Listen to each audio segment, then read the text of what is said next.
today, according to the Bank of Ghana's own rate, should be 223 billion. If you take the same 27 billion US dollars at November, which was 163 billion, and look at it today at the exchange rate of about 8, you are going to get 223 billion. Therefore, exchange rate losses alone has contributed 60 billion to Ghana's debt. Mr. Speaker, that is why it is important that this government pays attention to the balance of payment issue, pays attention to the exchange rate issue, pays attention to the reserves, pays attention to the external debt. That is where Ghana's problem is at the moment, and we are in imminent danger if we don't address that problem and look at all these domestic things that we are doing. You start this and that. Mr. Speaker, we stand the risk of defaulting. We stand the risk of our reserves being completely depleted, and we stand the danger of the economy becoming basically bankrupt. Mr. Speaker, the other thing I want to look at is basically to do with this BOD financing, the Bank of Ghana financing of 22 billion. Mr. Speaker, I think the Deputy Finance Minister told us that it was an overdraft. Overdraft from the Bank of Ghana. Bank of Ghana is the bank of the government. It is also an independent. That is why there are rules of engagement between Bank of Ghana and the government. And Bank of Ghana can only lend 5% of the previous year's revenue to government, not the figures we have at the moment. When you ask them, the Bank of Ghana has now responded with something completely different. They are talking about doing IMF SDR. Meanwhile, on page, Mr. Speaker, with your indulgence, I'll read. On page, this is the media review. On page 97, if you look at the Appendix 2A, Summary of Central Government Operations, the IMF SDR has its own line. So the budget figure of 4 billion is there, but when it comes to what has been used, it says 0. And they are telling us that that money is now within this 22 billion. Why would they move that from the line where they have actually entered here and move it to somewhere else? Mr. Speaker, and they tell you that some of the money was used for repurchasing of the bond. Mr. Speaker, I don't think they understand what the repurchasing of the bond is. Mr. Speaker, Ghana government instructs the ministry, the Bank of Ghana to borrow money on its behalf. That's why we do treasury bills and bond and all that, so that the commercial banks will take the paper, which is given to them by Bank of Ghana, and release the money to Bank of Ghana to give it to the government. Now, if you do a repurchase agreement, that allows Bank of Ghana to buy back those bonds if they feel that it's not trading well on the secondary market, or the holder of the bond wants to sell. Mr. Speaker, if the holder of the bond wants to sell, or Bank of Ghana wants to buy in what is known as repo or repurchase agreement, it is the Bank of Ghana or the government of Ghana who pays money to the commercial bank, not the reverse. So how will it end here on government account as credit when the government is paying the people he had already taken money from and issue them a bond, and they are coming to sell the bond, and they come with the bond and the money to give to you? Mr. Speaker, Bank of Ghana should come again. We don't know who is telling, whether it's the Deputy Finance Minister talking about. Clearly he doesn't know what he was talking about. Clearly. And I think that, I know he's been there for some time, and I'm sure he will learn. Mr. Speaker, when we come to the IMF program, the media review was silence on it. All we know is Bank of Ghana, IMF came and they are gone. Whatever was agreed, whatever they discussed, nobody told us anything. Which type of agreement are we likely to go on? Has the debt sustainability analysis, has it been done? Are we restructuring our debt, Mr. Speaker? The reason why we are unlikely to get a program is that the Ghana's debt structure has changed from the past when we went to IMF. Mr. Speaker, with your indulgence, in President Kufuor's time, when we did the HIPIC, it was 205. At 205, Ghana has never gone to the international capital market. We went to the international capital market in 2007, where President Kufuor borrowed $250 million. When we came to President Mills, when President Mills went to IMF, President Mills had never done Eurobond. The only existing Eurobond was the one done by President Kufuor for 10 years. So most of our restructuring were bilateral and multilateral.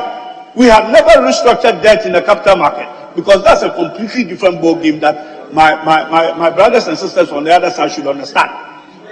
When we went to President Mahama, we had only done 2 Eurobond. We did 3 in the year we went to IMF. So at this time we were getting on the IMF program, the international capital market debt that we had was 2.75 billion, which is Kufuor's 750 plus the 250. What we did in restructuring was to pay down Kufuor's one by 500 million, so that we were left with 25 billion, which we put in a single fund for them to come 2017 to use to pay that debt. When you come to their time, Mr. Speaker, Kufuor, President Kufuor, and the NDC, the Eurobond we did was 3.75 billion. Mr. Speaker, in the last 5 years, this government had gone to the capital market to do Eurobond for $11 billion US. 11 billion, Mr. Speaker.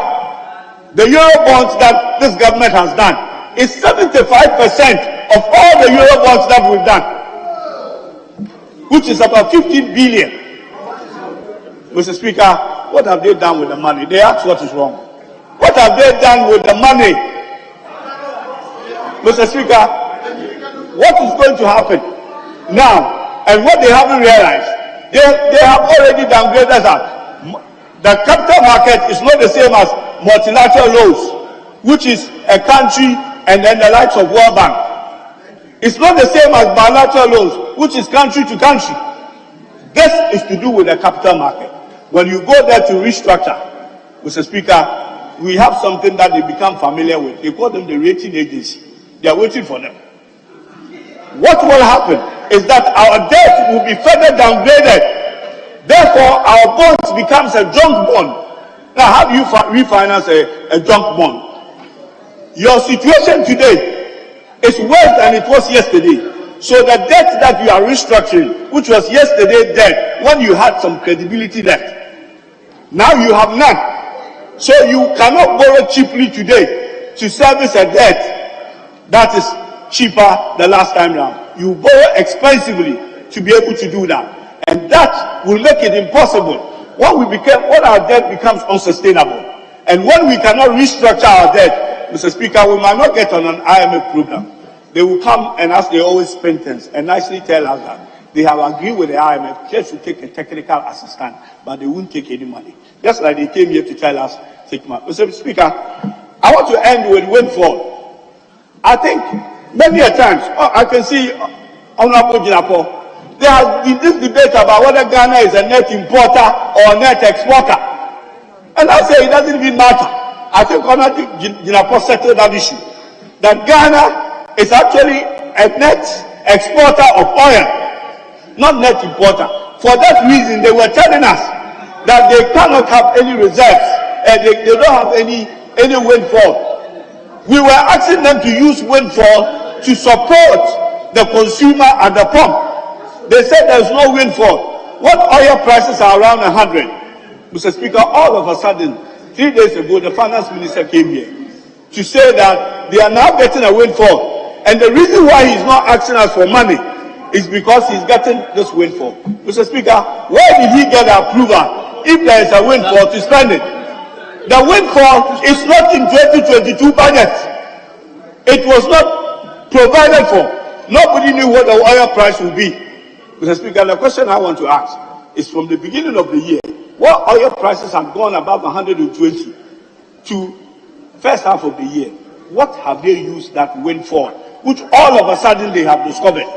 Four, Mr. Speaker, they need an approval in this House. The Finance Minister cannot come here and say he is giving us information when he is going to use money that has not been budgeted and needed to be approved for by this House before he can spend that money. He hasn't even told us how much that will be. All we know is that the price that was put in the budget, which is around $61 to $62 per barrel, is now 94 or 96. So now all of a sudden they realize the windfall. Mr. Speaker, we will have to demand for these guys to come and tell us exactly how much windfall. We estimate it to be 500 million, where that money is coming from. Thank you, Mr. Speaker. Yeah.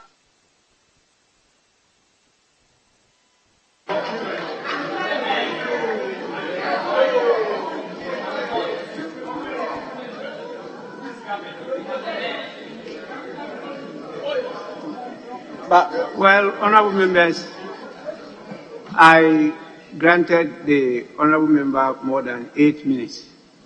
I will do the same to the honourable Festus Kofi. It's because he raised some very critical, fine arguments, some education for all of us. That's why I gave him some time. Yes, Honourable Dr. Festus Kofi, it's your turn. Thank you, Right Honourable Speaker, for the opportunity to make some few comments on the mid-year budget review for the year 2022 by the Minister of Finance. Honourable Right Speaker, this is House of Records, and I want to put certain statements that made by my colleague in the right perspective. Now it appears they've shifted from the position of printing of cash and now making an argument on repo. Repo is repurchases of bonds and bills. And these bonds are available to the public. They buy from the commercial banks and they have that right to sell these repos, these bills to the commercial banks in terms of liquidity issues. And this is stated in the Act of Bank of Ghana that the banks can absorb these bills. Once it's not matured, then Bank of Ghana can pay these bills on behalf of the central government. It cannot be counted as part of the national debt because when it was originally bought from the public, it has been counted as part of the domestic debt. And therefore, before maturity, if an individual or an investor wants to rediscount their bills, it passes through the commercial banks, and Bank of Ghana or the central bank makes funds available to these commercial banks, and therefore it cannot be counted additionally as part of the domestic debt, else it will be double counting. Mr. Speaker, the IMF position that was taken by the Honourable Minister was clearly stated in his media reports. If you look at page 24, paragraph 95, it is there. So my colleague saying that was not highlighted in the media budget is also not true. Honourable Speaker, NDC has taken this country to IMF for the past 10 years or so, 4 times. In 2005, 1995, 1999, 2009, and 2014. So it's not true that they went to IMF in 2007. It was 2009. 2005 we went there, 1999 we went there, 2009 we went there, and 2015 too we went to IMF. Mr. Speaker, the statement made by the Minister of Finance on the media review is a statement of hope, a statement that has really stabilized the economy, that has given some calmness. This is a situation in a time when we have global economies shrinking. We are committed to the Public Financial Act and ensure financial expenditure discipline. We are also committed to fiscal discipline and macroeconomic stability. We are also committed to, in pursuance of contributing to the construction of the critical rules. And here let me emphasize, the critical roles and also committed to the reforms in the energy sector. Whereas global economies, even the giant economies, are increasing their expenditure, our minister, based on our commitment to the Financial Responsibility Act, has decided to reduce expenditure as well as reducing revenue. And it has reduced the fiscal deficit from 7.54 that was originally pegged to 6.6. The minister also decided to reduce our GDP growth from 5.8 to 3.7. Honorable Speaker, the minister in his statement also indicated the emphasis being shifted on government using loans to construct growth by resorting to the PPP, that's the public-private partnership. And that is a very bold decision. Mr. Speaker, in the past, for the past 10 years, and this is not an arguable fact, that we've been using loans to construct roads here because our loans, the three-line expenditure as a ratio to our tax revenue has always exceeded 100%. It's a clear demonstration that we have always been borrowing to construct roads.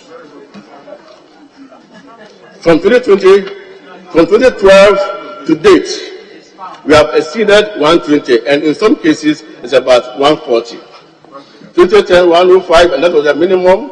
2015, 124. 2019, 123, and 124% of our tax revenue. It's a clear indication that we have been borrowing to construct, and we know how much it costs to construct a kilometer of road. And that is why the government is emphasizing on construction of critical roads. We most times invite the road minister here on a monthly basis. Almost every constituency lacks roads.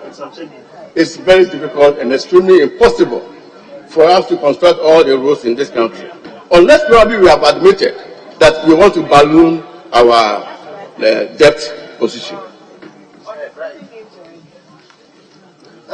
Honorable Speaker, our decision to go to IMF was a bold decision by the Finance Minister. We have global crisis which we don't want to listen or don't want to hear, and that is the fact. The Ukraine war, the COVID have all contributed to that. If you want to measure the performance of MPP, just look at the period before COVID, and you will see all the parameters were all in a very favorable condition. So it is the global crisis that has pushed us to IMF. Unlike NDC, I will not go far, but in the year 2015, even a year before, or 2 years before, or 3 years before, let's look at your parameters. Within 3 years, the city depreciated by 77%. 2013, 80%, 2014, 36%, and 2015, 80%. Put them together, 77%. Within that same period, we recorded the lowest GDP. 2013 of 2.9, it came to 2.2 and 3.4. So it's not like we were in a very serious or economic crisis that we went to IMF. It is because of the global crisis. Mr. Speaker, the economic strength of every country depends on the balance of payments. On balance of payments.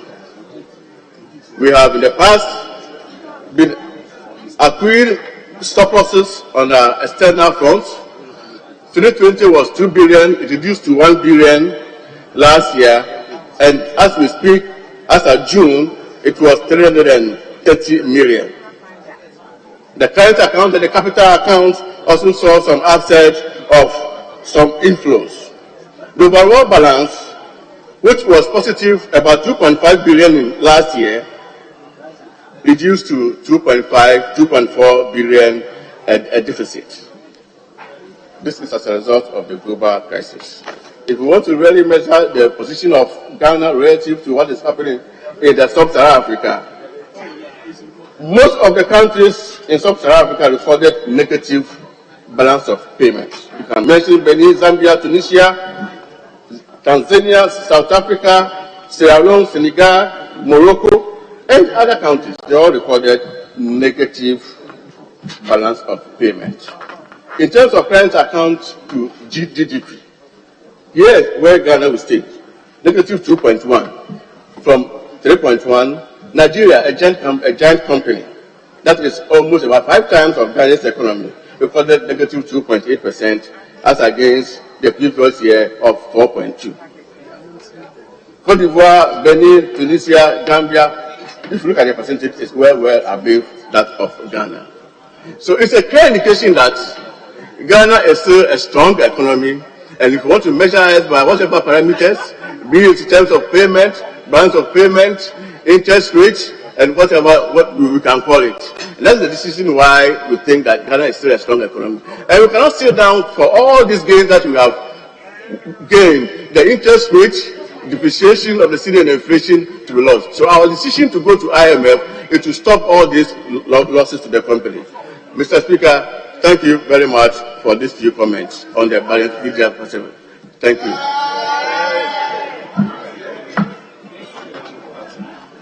Honourable members, it's now the turn of the leaders, and I will start with the minority leader.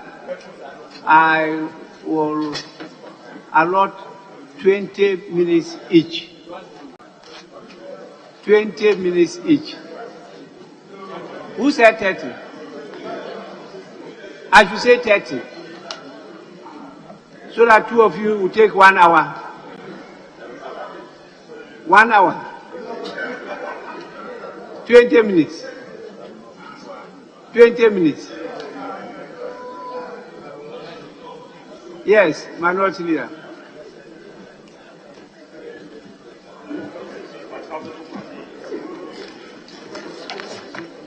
Mr. Speaker, let me thank you for the opportunity to contribute to the mid-year review statement of the Honorable Minister for Finance, Ken Ofori-Atta, to this August House.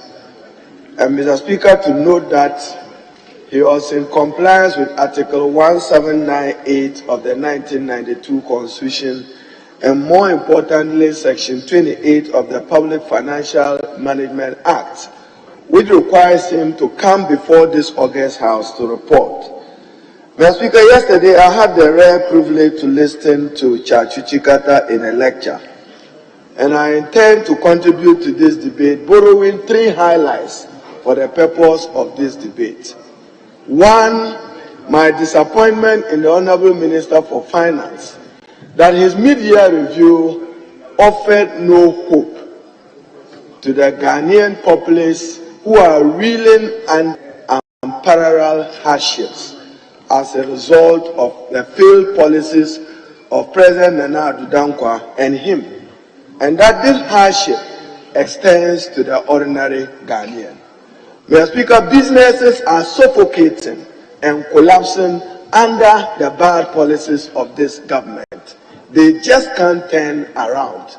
And Mr. Speaker, apart from the hardships, the country, as I observed from Chachuchi Kata, is struggling with a debt overhang, a disappointing fiscal deficit. And Mr. Speaker, we listened to the Honorable Minister for Finance, who, in his usual mood, attempted to blame the poor economic performance and slow economic growth on COVID and Ukraine war.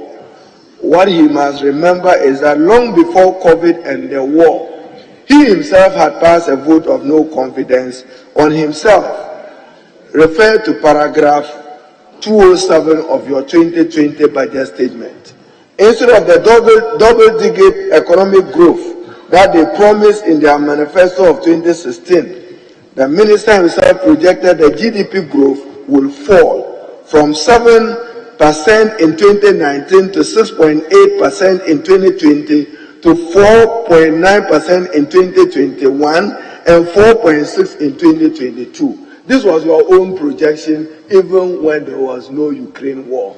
Therefore, it was your own declaration of a vote of no confidence that we should not trust and rely on your numbers and that the economy was not going to grow. Mr. Speaker, the IMF doesn't usually give money to countries without conditionalities. And the money is also released in stages.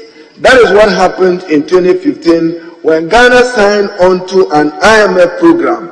They pledged just 900 million to be disbursed over several years. Mr. Speaker, I had the opportunity to be in Washington as part of President Mohammed's team in the negotiating team. But Mr. Speaker, this government is inconsistently consistent. They are inconsistently consistent. The same government, President Akufo-Addo, has reaffirmed that Ghana will not return to the International Monetary Fund. Inconsistency. Ghana will not return to IMF. Then his mantra, Ghana beyond aid. Mr. Speaker, you are only leading us now is Ghana beyond IMF. So, Mr. Speaker, inconsistently consistent. They are very consistent when they are inconsistent. Because in one breath, we are promised that they would never go to IMF. Mr. Speaker, they are back there. And Mr. Speaker, even in blaming IMF, Mr. Speaker, they made an exception in 2020 because of COVID. And Mr. Speaker, the IMF gave Ghana $1 billion upfront, not when you went for an IMF program and got only 900 million not disbursed. It followed this up with another $1 billion in 2021. So you alone, you have benefited $2 billion in the name of COVID. Blame COVID for your economic incompetence and economic mismanagement. He is not likely to get more money from IMF than he got from COVID. To paraphrase your own work, in 19 billion Ghana cedis, that's about $2.5 billion. What did you do with that money? How much are you going to get from the IMF? You are not going to get anything more than $10. Yet the same bank was generous to you because of the debilitating effect of COVID to grant you $2 billion. You are now holding a calabash begging IMF to come to your aid to solve your balance of payment problem because you have overborrowed. And as was observed by the Honorable Ricketts a short while ago, Mr. Speaker, you are on record to be the minister under the Fourth Republic who have borrowed and issued bonds more than any other minister for finance. Mr. Speaker, during COVID, the government touted its superior economic record. You can check the 2020 media review and reported in page 204 of the 2021 budget that it had in fact exceeded its revised revenue and grants target from, you remember, 55 billion compared to what was projected at 53.7 billion. Mr. Speaker, the Minister of Finance again fails to tell this August House, as is observed in table 15, you projected that oil will be about $60. Now it's gone high. You are likely 64 to 90. You are likely to make a windfall of $500 million. You owe explaining to the people of Ghana what you intend to do with that $500 million. In addition to the above, government has borrowed more in Eurobonds than all previous governments combined. Over 70% of the total Eurobonds have been borrowed by Honorable Ken Ofori-Atta and Nana Dankwa Bawumia government because of commissions associated with the borrowing. People get commissions when they borrow, and we do not find this acceptable. Mr. Speaker, without rapid and broad-based economic growth as an effective attack on corruption and waste, he needs to discipline his expenditure. Then, Mr. Speaker, in the mid-year statement of the Honorable Minister for Finance, conspicuously lost is the performance of his panacea to our economic and his projections of revenue arising out of e-levy. We're told that when e-levy is implemented, we're likely to get 6.9 billion to support the 2022 budget. Today, Mr. Speaker, we have been told that only 611 million, representing 10%. So 90% projection a failure. Therefore, yet in your medium-term projection for 2023 and 2024, you have put your hope on revenues coming from e-levy. It is not for nothing that conspicuously that was lost in your presentation, because the markets will panic, because there is no hope that you are likely to have a revenue stream that will bring in the needed revenue to match your expenditure, to which you are not accounting for adequately. Then, Mr. Speaker, blame NBC and IMF. 17 programs of the IMF have not been helpful. Mr. Speaker, when President Nana Addo Dankwa launched the Ghana Beyond 8, I happily supported him with the Honorable Professor Jambafo and the Minister, because I believe that yes, it was a noble thing to do to move our country beyond 8. But today, as I said, he has launched a Ghana Beyond IMF. So for the next 2.5 years, we are not going to be talking about Ghana Beyond 8, but we'll be discussing Ghana Beyond IMF. How you manage an IMF program with the rising cost of living. Today, inflation has surged to over 28%, affecting prices of goods and services. You are accumulating arrears that you are not reporting, and those arrears have consequence on the computation of your fiscal deficit. NAPCO employees for the last 8-9 months have not been paid. Many allowances for nurses and teachers have not been paid. Yet you say you are a superior manager of the economy. Don't postpone your troubles for the future. And Mr. Speaker, this minister, he has borrowed against every available instrument of finance and projecting it into the future beyond 2025. It is not likely that beyond 2025 you will be the Minister for Finance. At least, Mr. Speaker, he would not be. ESLA that you bastardized. It has brought in 23 billion Ghana cedis. Thank the superiority of President Mahama and the NDC for taking through that initiative as a revenue measure. Mr. Speaker, what is worrying is that this Minister for Finance have borrowed against ESLA into 2030, and say they have superior management of it. Mr. Speaker, I cannot continue without referring you to a possible breach of law.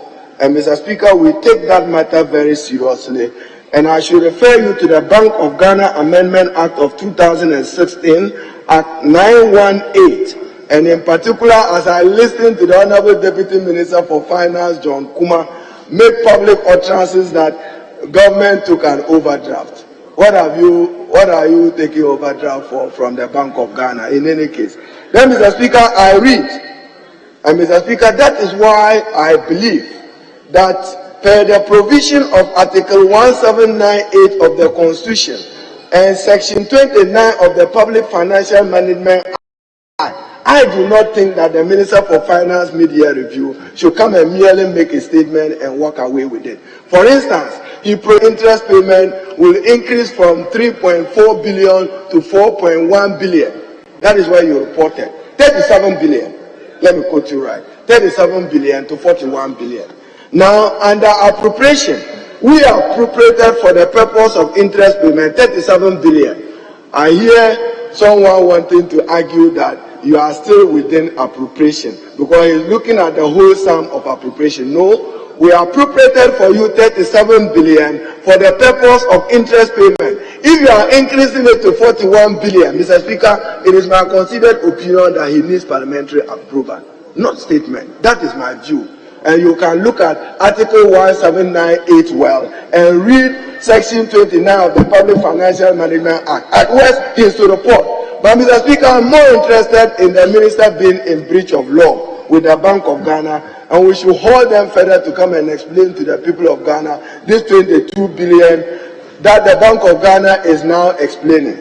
Mr. Speaker, granted, I have listened to the Bank of Ghana, as Ricketts and Honorable are to observe, say that they were refinancing government bonds. There was some SDR of the IMF that they committed some of the money to. But Mr. Speaker, as I said, the Bank of Ghana Amendment Act 2016, Act 918 provides, and I read for the record, where the total of loans, advances, purchase of treasury bills and securities made under subsection 1 is 5% of previous year's total revenue. The government shall notify the minister in Parliament of the attainment of the limit under subsection 2, and the minister upon notification shall report to Parliament on the remedial measures taken. So, Minister, we demand from you on the 22 billion you have taken from the Bank of Ghana. But, Mr. Speaker, he is in breach of law, and he must be held accountable to the breach of law. Your anticipated total revenue, Mr. Speaker, is 90 billion. So, if you take 5% of 90 billion, you should be getting 4.5 billion. So, if you borrow 29.3 billion, that is in excess of what the Bank of Ghana Act permits you to borrow from the Bank of Ghana, Mr. Speaker. Therefore, we demand explanations as to the Bank of Ghana being in breach of the law, because your total revenue, as you yourself have reported, is 90 billion. So it means that you have borrowed more than 5% from the Bank of Ghana. And we think that you must explain to the people of Ghana and then the circumstances why you over-borrowed this. Mr. Speaker, the other Minister of Finance have also led this country through his incompetence and mismanagement of the economy into a debt crisis. That is why I repeatedly said that Ghana was at the precipice, tottering at the precipice of bankruptcy. If you have a debt of 391 billion, and you inherited 120 billion. At that time, Mr. Speaker, they said it was colossal. Today, 391 going to 400 is not colossal, because it is them. And then every day they want to pride themselves that they grew the economy. The best ever growth of this economy was under President John Evans Atta Mills at 14% in 2011. The best sustenance of inflation, single digit, over a 36-month period, was under John Evans Atta Mills. And Mr. Speaker, when you hear them, they argue that blame external factors. In 2000, Mills inherited government. The world financial crisis, the worst of it had happened in 2008. Did you accept that as excuse? You said President Mahama and the NDC was incompetent. You said it was mismanagement, and today your own Minister of Finance reports dark clouds about the performance of the Ghanaian economy. Mr. Speaker, with dark clouds, he is reporting dark clouds for the Ghanaian economy. Mr. Speaker, as I said the other time, Mr. Speaker,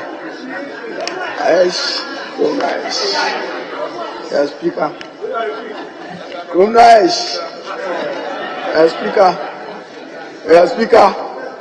Speaker, I have only one friend from Swami who speaks the Twi well.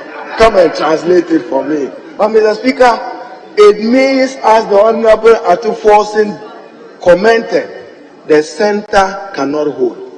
Mr. Speaker, I'm back again to their being inconsistently consistent.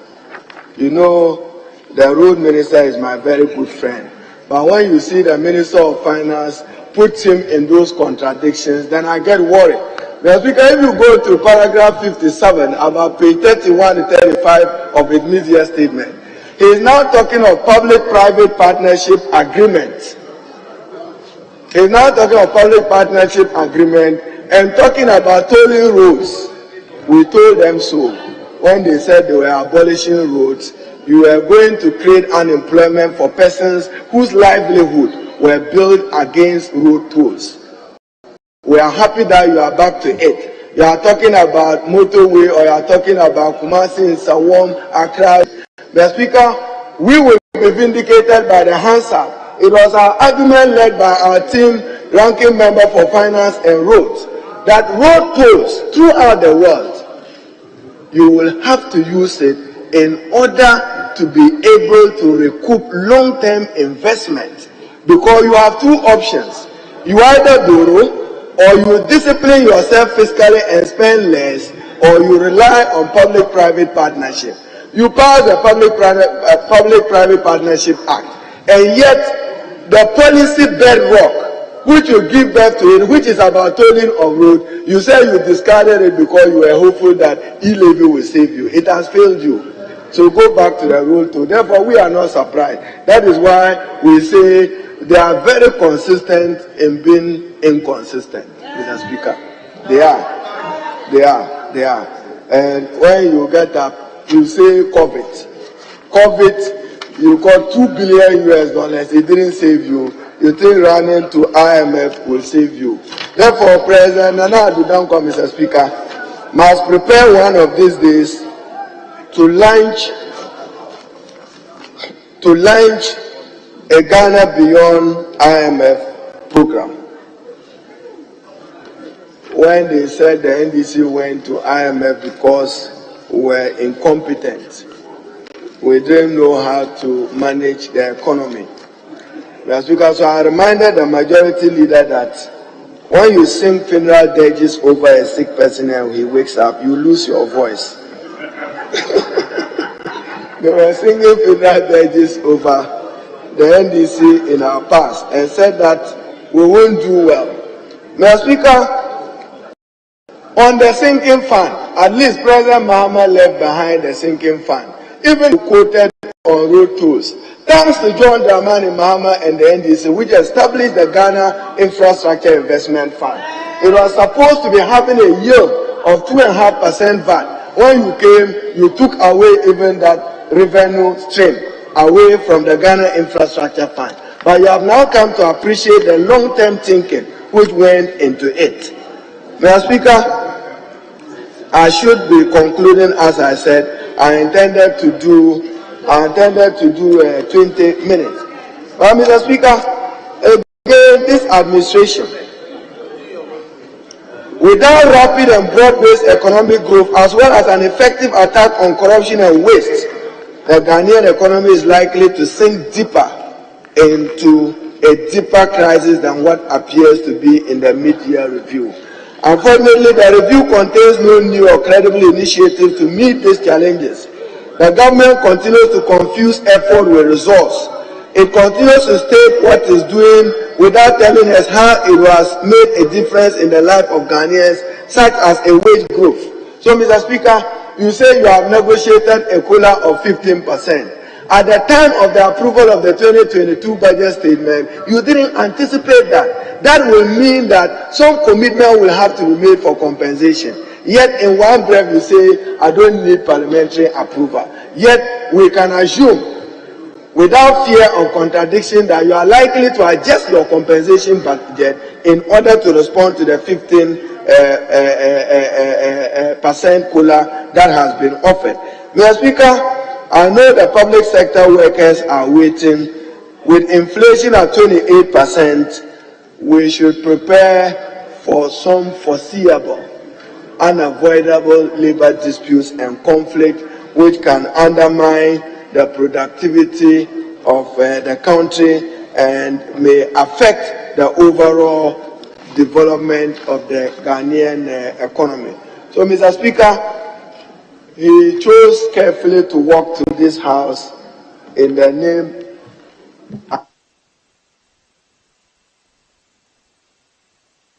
Mr. Speaker, he carefully walked to this August house in the name of a statement, not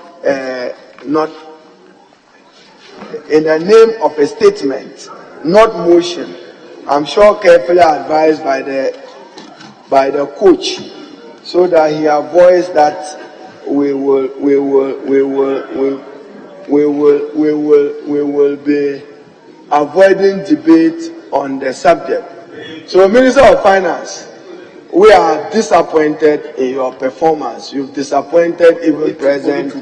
You've disappointed President Nana Akufo-Addo himself, because when he kept reaffirming, Mr. Speaker, I quote him, Ghana will not return to the International Monetary Fund. Today you have returned. Ghana will not do road tolls. Today you have returned.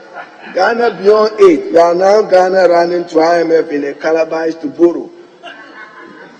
And the words when you said... Honorable Minority Leader, just a minute. I come under Order 43 and direct that sitting be held outside the prescribed period. In the nature of the business, we have to sit beyond the prescribed period. It's already past 2. And so you may go on. So, Mr. Speaker, borrowing have become expensive for Ghana, and the international capital market is no longer friendly to Ghana. I understand that our fiscal deficit projection may even be higher than what the minister have reported. Then, Mr. Speaker, finally, I owe it a duty to Ghanaian contractors that Minister for Finance and Roads, your road fund bill have ballooned. Contractors have not been paid. Prices of cement, iron rods, and all other associated material have gone high. They simply cannot cope. Yet you are accumulating arrears and praising yourself that prudent economic management. Find money to pay contractors their outstanding obligations. Because, Mr. Speaker, many of them are dying quietly. And, Mr. Speaker, this is what I want to say when the Minister for Finance is here. Dachi, Ghana Education Transfer, Mr. Speaker, he has gone to borrow again and has gone to create a vehicle called Dachi. It's not acceptable.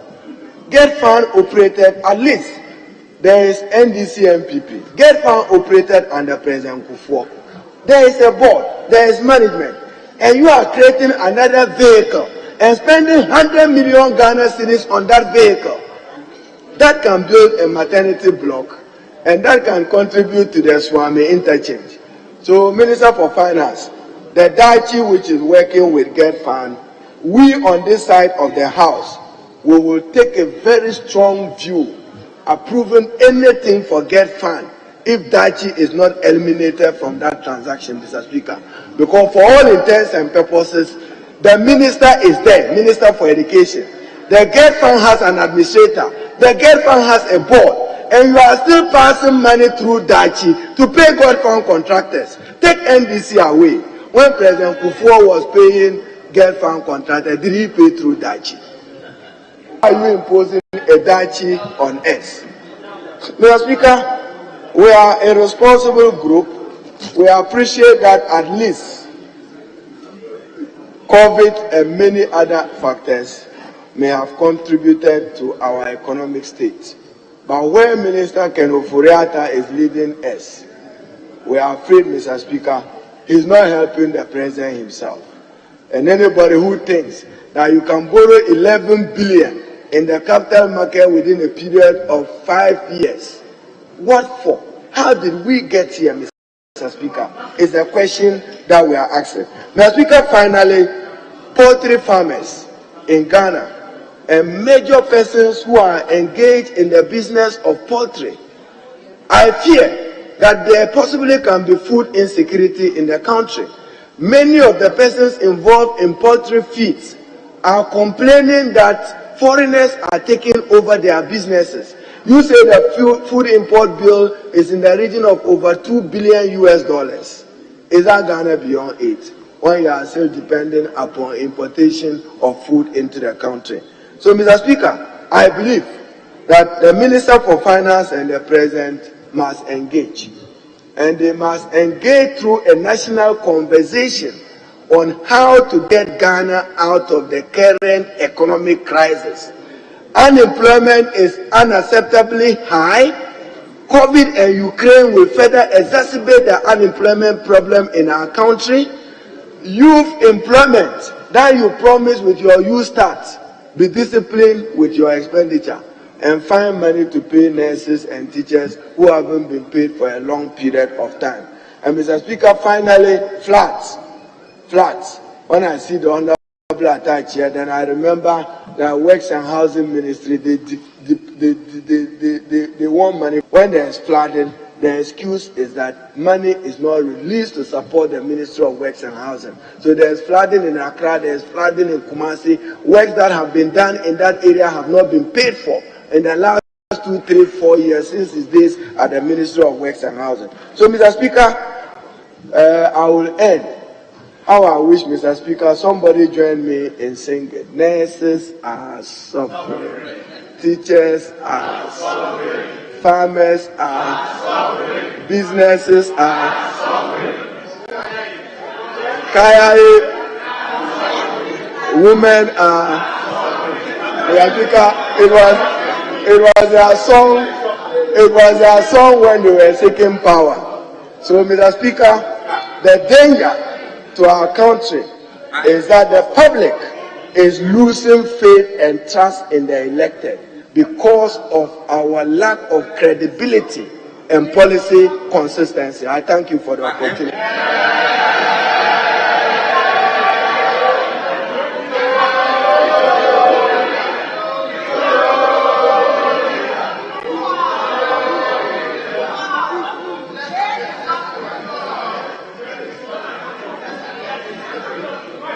Honorable members, the minority leader used 28 minutes. 28 minutes. The majority leader is for 10.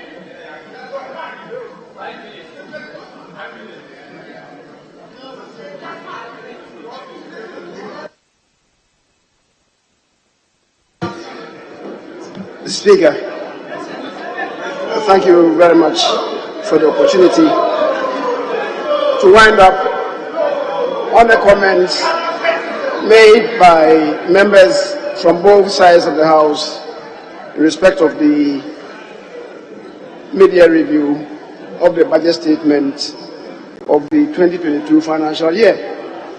Mr. Speaker, before I begin, I believe it's important to congratulate the minority leader for finally admitting that the COVID-Russian-Ukrainian war, the twin evils, would further exacerbate the economic conditions in the country. They have been in denial since the beginning of these comments that it has no impact.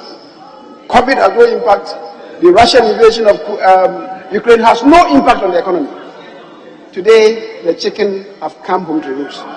And I must congratulate you for being truthful, unlike many of your colleagues who have spoken. Mr. Speaker, persons who have spoken before me have alluded to the cause of the debt overhang that the country is reeling under. But we know, if truth must be told, that the first is the energy sector debt that the government ran into, which is on average amounting to about $1 billion annually since we came. The Speaker, count the number of years, and you know how much this country has spent on the energy sector. The take or pay agreement. I recognize, and I must admit, that when the country was plunged into doomsday, the Speaker, we needed to climb out of that darkness. President Mahama, in addressing it, reacted to how to deal with the situation at the time. But we must all admit that the agreements that were constructed and approved by were certainly not the best, which is why we now have to pay about $1 billion every year. Count that. The Speaker, the second is the financial sector cleanup, for which almost 25 billion Ghana cedis has been spent to save depositors and its attendant interest costs. Third, Mr. Speaker, is the exchange rate effect, which contributed about 6 percentage points to the 78% debt to GDP ratio for June 2022. Mr. Speaker, fourth is the pandemic that struck this country and negatively affected us on productivity and economic growth reduction to 0.5% in 2020 and revenue generation shortfalls. The Speaker, it also will increase expenditures to save lives and livelihoods. The Speaker, the fifth factor that as a country we must confront is another false measure. That's the Russian invasion of Ukraine, which has led to global inflation, Fed rate increases, global finances flight to safety from emerging markets, for which Russia and Ukraine are part, to other assets classes. Mr. Speaker, these last two events have caught the world unprepared, and economies are really under intense pressure. Mr. Speaker, at the heart of the review is the return of the country to IMF, which has generated controversies and arguments relating to political equalization. The truth is that the country is a member of the IMF, and whenever a country that is a member of the IMF has internal and external imbalances, that country can approach the IMF for financial support and also technical assistance in areas of interest. Mr. Speaker, according to the Managing Director of the International Monetary Fund, Kristalina Georgieva, more than 30% of emerging economies and developing countries are at or near debt distress. For low-income countries, the number is 60%. The IMF chief was speaking at the joint meeting of the G20 finance ministers and central bank governors when she emphasized rather alarmingly, Mr. Speaker, I want to quote, "The outlook of the global economy has darkened significantly, and uncertainty is exceptionally high." When the Minister for Finance quoted this, they are not his words. They are the words of the boss of the IMF.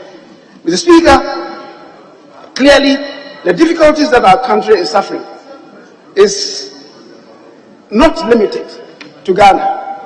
It is global, and for those who think that they must heap blame on the government of Ghana, the people of this country should know that they are not being factual with them. The Speaker, here Lady Kristalina Georgieva again, when she added, and again I'm quoting her, "The war in Ukraine has intensified, exerting added pressures on commodity and food prices. Global financial conditions are tightening more than previously anticipated, and continuing pandemic-related disruptions and renewed bottlenecks in global supply chain are weighing on economic activity." Unquote. The Speaker, Ghana is not alone in this predicament. However, the situation in Ghana got exacerbated when confusion ensued here in Parliament over the passage of e-levy. That sent a bad signal and triggered panic to the business and investor community. So when the people of this country cite Parliament as frustrating the passage of the levy and therefore a factor in the financial crisis that the nation finds itself in, they cannot be wrong. Mr. Speaker, truth is, government had projected to raise about 100.5 billion against an expenditure target of 137.5 billion Ghana cedis, giving an overall fiscal deficit of 37 billion, equivalent to 7.4% of GDP. The public debt at the end of 2021 was about 76.6% of GDP, and the cedi had depreciated by 9%. These conditions, that is, the high budget deficit, high debt to GDP ratio, high currency depreciation, would ordinarily engender investor nervousness. But even with that, some investors had believed that the passage of the e-levy would bring in new revenue stream to shore up the economy. The brouhaha that the passing of the e-levy generated was really harmful. The Speaker, it caused panic. The rating agencies downgraded Ghana, and this made it impossible for government to raise new bonds. In the event, investors started disinvesting, and there ensued pressure on foreign currency. That explains why by the end of the first quarter, the Ghana cedi had suffered a depreciation of 15.8%. The Russian interference in Ukraine compounded the situation. For those who make it appear that the Russia-Ukraine conflict has no bearing on Ghana's economy, the Speaker, just look no further. Look at the size of your bread. The Speaker, 40% of the country's wheat flour import is from Ukraine. Today, that door is shut. Mr. Speaker, wheat has become a scarce commodity on the world market, and that is why the size of the bread is dwindling. Mr. Speaker, the minority leader was talking about escalating prices of construction materials. I agree with him, but he should know that 35% of all the country's steel products originated from Ukraine. That door is shut, and steel products, including iron rods for construction, have experienced a leap in prices. Mr. Speaker, about 3 weeks ago, the minority leader and I, accompanied by members of the Committee on Western Housing, visited Jata Cement to acquaint ourselves with what's going on there. It was a remarkable experience. The young man in charge, Mr. Ibrahim Mahama, the brother of former President John Dramani Mahama, must certainly be encouraged. What did strike us, however, is that all the cement paper needed to wrap the product are imported from Russia. The Speaker, today because of the war, he cannot have access to the Russian market. Now he has to go to La Côte d'Ivoire, placing an order, paying for it, and he has to wait for at least 10 days for delivery to be made. That is how your economy is affected, the Speaker, and it also affects the cost of cement products in the country. We shouldn't forget that some time back, a patriotic citizen of this country was the only person producing cement paper in the entire country, in the entire sub-region. That person was Dr. A.B.C, and he was also exporting to Simao, the factory for the West African sub-region that was located in Lomé. It took the effort of one head of state to decree that Ghanaians should not buy, no Ghanaian company should buy the product of Dr. A.B.C. He brought in materials, equipment to set up his own cement factory. The equipment are still in his house. He could not set his cement factory up. The Speaker, that is the kind of damage that we do to ourselves. Mr. Speaker, so the price of cement has been negatively impacted. The entire world is confronted with dire economic difficulties. Growth is slowing and nosediving, whilst inflation and interest rates are skyrocketing. The incomes of workers, that is those of them who are able to retain their jobs, are also cascading down slope, and citizens' living conditions are worsening everywhere. That is why since 2020, more than 100 countries have sought the support of IMF for either emergency funding, the Speaker, or that is lifeline support, or for a program funding. Mr. Speaker, the countries in Africa seeking IMF support in one form or the other include Tunisia, Egypt, Uganda, Guinea-Bissau, Cape Verde, Zimbabwe, and now Ghana. The Speaker, South Africa has now even made approaches to the IMF for salvation. The Speaker, Nigeria is also knocking on the doors of the IMF. The two strongest economies on the continent, Nigeria and South Africa. The Speaker, so when people begin to talk and make it appear as if Ghana is a lone ranger, it is hurtful. It is hurtful.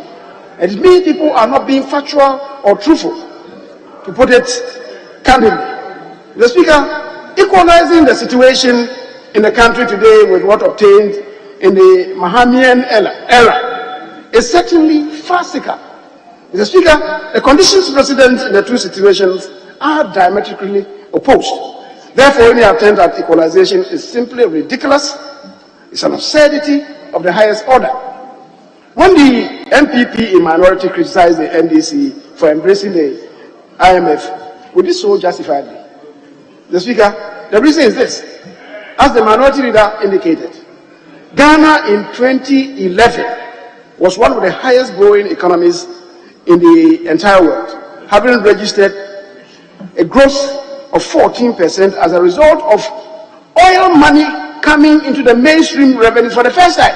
It was not through the effort of the NDC. It was when oil was discovered and samples came to be shown in this house. You even said that it was dirty oil that had been brought from magazine, and that it was not true. That is you, the NDC. Mr. Speaker, you registered 14% growth, and yet just the year after, 14%, you nosedive to 9.4%, a decrease of more than 4%. There was no COVID, there was no Russian-Ukrainian war. Mr. Speaker, such were the conditions that in 2014, indeed, you registered only 2.9% GDP growth rate. There was no COVID. Mr. Speaker, in 2015, growth deteriorated to 2.1%. And in 2016, it was 3.4%. The shambolic GDP growth rate is what caused Ghana at the time to run to the IMF for cover. It was not due to any force majeure. Mr. Speaker, this country witnessed just an affliction of cholera, and that even was just in the environment, not nationwide. And yet you had to run to seek refuge under the umbrella of the IMF. By way of comparison, Mr. Speaker, Akufo-Addo's Ghana Beyond Aid program was on course before the COVID-19 struck. After the nation had oil money, the country did not get afflicted, as I said, by any force majeure. Ghana, for 3 years running, was among the highest growing countries in terms of GDP growth, registering an average of 7.0%. That was more than 116% better than the growth rate that we left this country. And today, you are the pretenders, telling Ghanaians that you are better managers of this economy. The people of Ghana know better. The Speaker, in 2015, growth rate was 2.1%, the lowest GDP growth rate before then in 25 years. Whereas the 3.4 in 2016 was the worst in 22 years. The Speaker, there was no COVID, as I've said. There was no Russian-Ukraine war. The Speaker, the average GDP growth rate for the COVID years of 2020, which was 0.5%, 2021 5.4, with a projection of 5.8 for 2022, means average growth for these 3 COVID years will be about 4%. And that, Mr. Speaker, compares with a 2.8% growth rate of GDP under President Mahama. No COVID, no Russian-Ukraine war. So who are better managers of this country?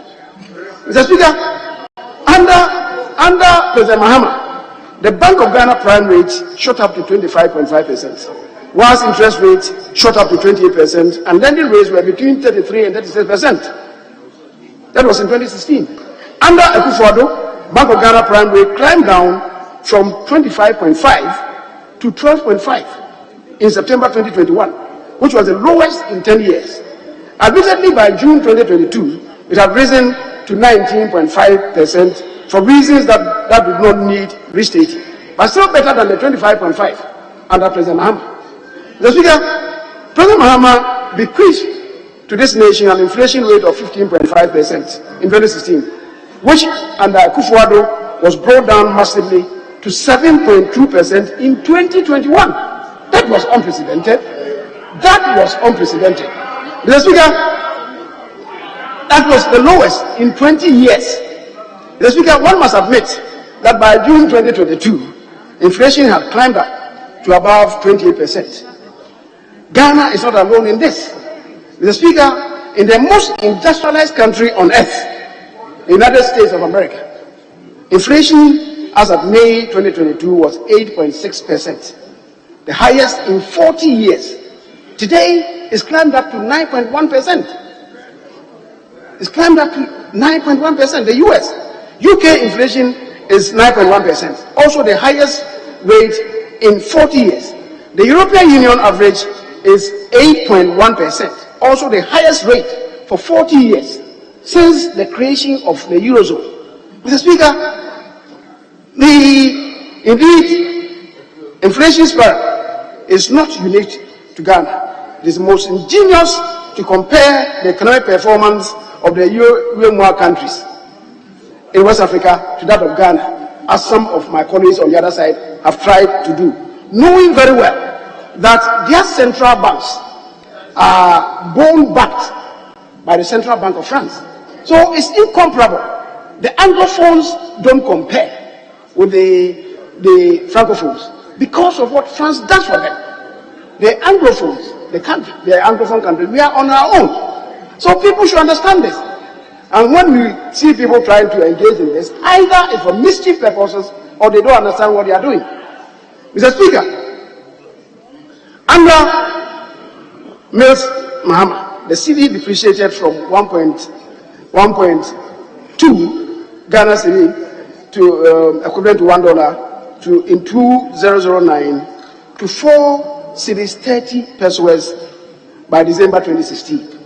That depreciation was about 260% over the 8-year period, giving an average depreciation of 32% of the cedi, of 32% under President Mills and President Mahama. In the 3 years under Akufo-Addo, that is the pre-COVID years, depreciation of the cedi averaged 10.1%, as against 32% annually on your part.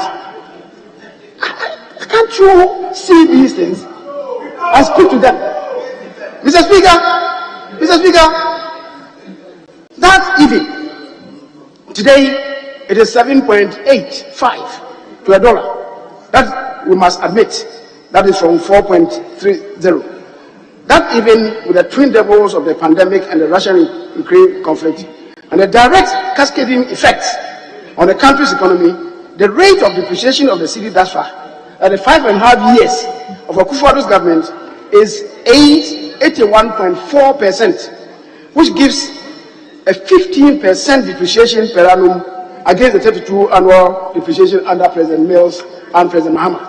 The Speaker, there has been much noise about the stock of public debt. Let us bring sincerity and clarity to bear on this, as I've always done. The Speaker, let's cut out propaganda.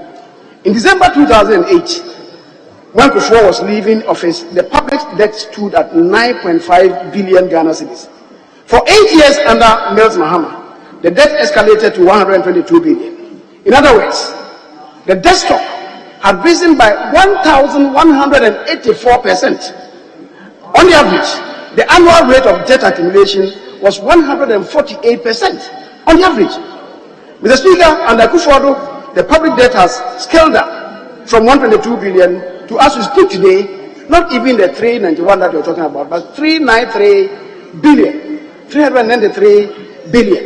Mr. Speaker, the GDP has expanded to 591 billion. That means that the debt to GDP is 66%. So any student of economics can do this arithmetic. And yet there are people who say, insisting that was 77%. What do you learn your economics from? Voodoo economics. You want to inflate the nation with your voodoo economics? The Speaker, they are first looking at the debt stock, which is 393 billion. And yet they put blinkers on when they have to appreciate the extent of GDP growth. The Speaker, so it is not 90% as the Honorable ranking member of the Finance Committee said. Mr. Speaker, so these are facts. These are facts. Mr. Speaker, it is important to state that while the average yearly debt accumulation of 148% under President Akufo-Addo, the debt stock, which has moved from 122 to 393, translates into a yearly debt accumulation of 43%. Mr. Speaker, it is important to state that the NDC's public debt accumulation of 1,184% over and above what they met is what resulted in the net freezing of employment. And my colleague was the minority leader was once the Minister for Employment. He knows that there was a net freeze on employment because of the management, the poor management of the economy then. Mr. Speaker, today we have increased employment into public space by close to 300,000. About 93,734 teachers have been recruited. About 100,000 health professionals have been recruited. about 100,000 have been recruited into NAPO. Mr. Speaker, the escalation of the public debt under the NDC caused what my colleague, the minority leader, described them as adundumadundum.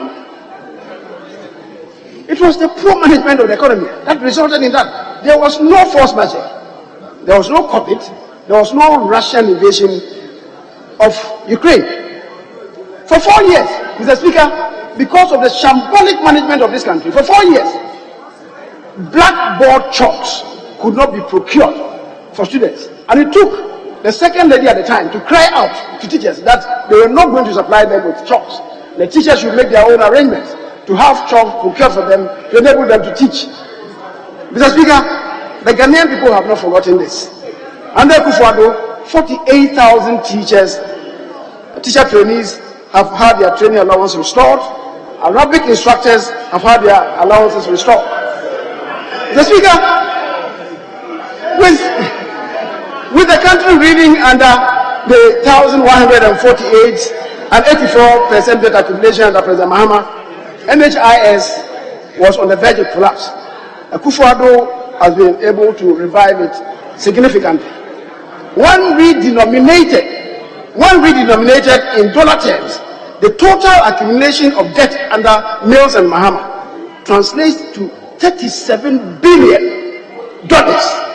So, Speaker, why are we now? With all the noise, why are we now? Do the arithmetic and do the year-on-year calculation. You will come to realize that under Akufo-Addo, the borrowing is less than 22 billion. You did $37 billion. You did $37 billion. Mr. Speaker, so let's be truthful about these things. In the midst of the current challenges, the one district, one factory is doing well, with 120 factories functioning. We have procured over 300 state-of-the-art ambulances that have helped to save many lives. Under the NDC, road network experienced expansion. We must agree. Mr. Speaker, we're able to expand road network, according to the last estimates, from 71,000 kilometers to 78,000 kilometers, an addition of about 7,000 kilometers.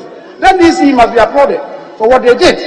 But today, the road network has improved from 78,000 to 94,000, an addition of 16,000 kilometers under NPP. So when you ask, what have we done with the money?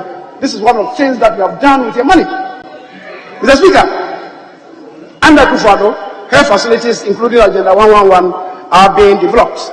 Under Akufo-Addo, free senior high, which as of yet has benefited over 1.5 million students, is on course. The monies received have not been wasted. Mr. Speaker, it is also important to respond to both Honorable Atufosen and Honorable Adongo when they stated that government had borrowed over 22 billion from Bank of Ghana this year. That cannot be true. The Speaker, as the Deputy Minister has explained in the chart that was offered, government had to fall on its own deposit with the Bank of Ghana. And that was in the region of about 4 billion with the Bank of Ghana. And that is by the imperative of Article 183 2B. The Speaker, with your indulgence, if I can read Article 183 2B. Article 183 2B provides that the Bank of Ghana shall be the sole custodian of state funds of Ghana, both in and outside Ghana, and may, by notice published in the Gazette, authorize any other person or authority to act as a custodian of any such fund as may be specified in the Gazette notice. The Speaker, so if you deposit, you are required as a country, if you go to borrow outside, to lodge it with Bank of Ghana.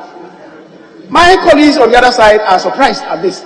They must be surprised because during their term, when they went out to borrow and they came back, they lodged them with private banks. And they were not published in any gazette. That's how come when the blasters went to Brazil, we then had to fall on Unibank. It was Ghana's money that we have lost there. We had to fall on Unibank, the Unibank deposit, for Unibank to unlend it to us. Mr. Speaker,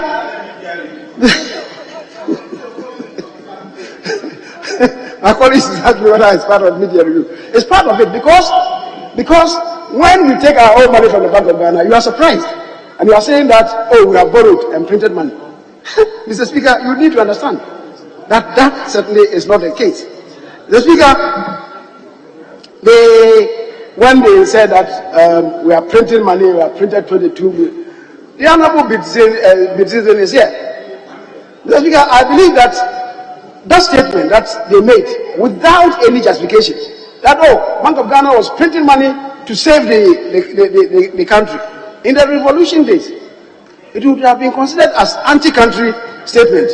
And they would have been asked to report to the nearest police station for in their own personal interest. True or false? It's so much unpatriotic and anti-country when you have no justification because of the liberties that you enjoy in this house. Make unfounded allegations against government. Mr. Speaker,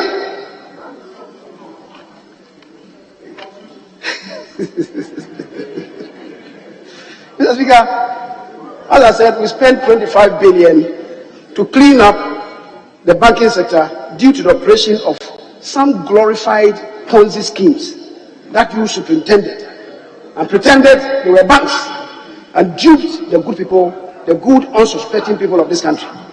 Mr. Speaker, the effect of the cleanup, the 25 billion that the country has spent to rescue depositors, is more than the effect of, as the Honorable Adogo was saying, that no bomb has fallen on Ghana from Ukraine. 25 billion to save the deposit. The effect is perhaps greater than 10 bombs on Ghana. You should understand that. The Speaker, finally, let me make an emphatic statement that as of June 30th, 2022, the gross international reserve of the country stood at 7.68 billion, down from the 9.69 billion as of December 2021. That's a matter of fact. The net international reserves that stood at 6.08 billion in December.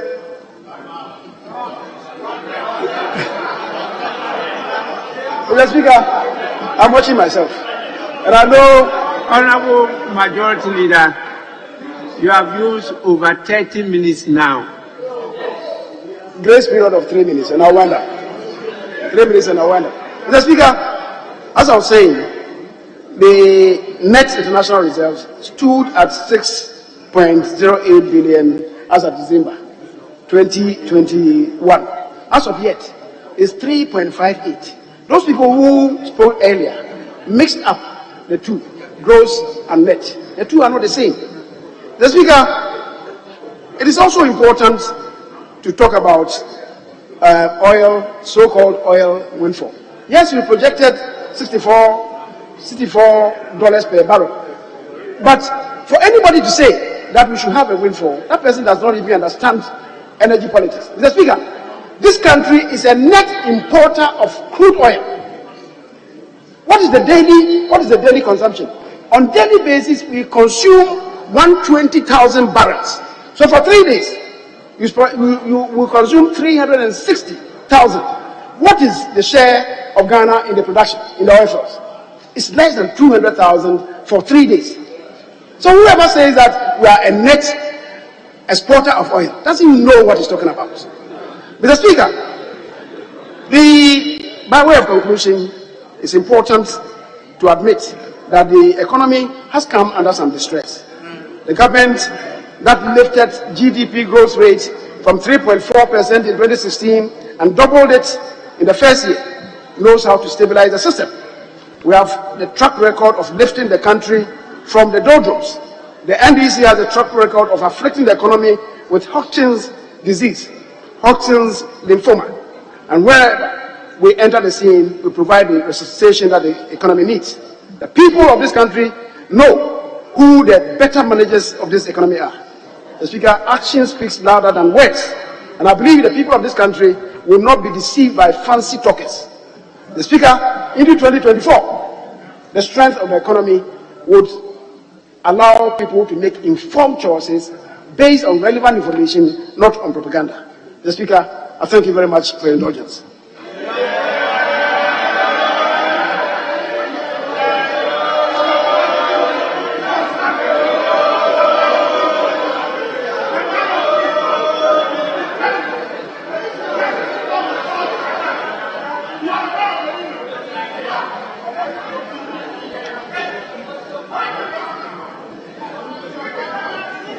Honorable members, we have come to the end of the comments on the mid-year review of the budget statement and economic policy for the 2022 financial year.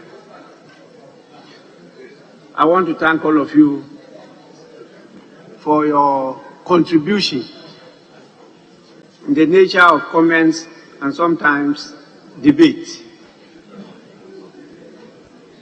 The most important thing is that governance is about the people, the lives of the people. And the focus for all of us should be about the quality of life of the people. That is where we are now. I am tempted to adjourn, but I'm told that there's still some urgent business. I also have some important dignitaries waiting for me for 1 hour now.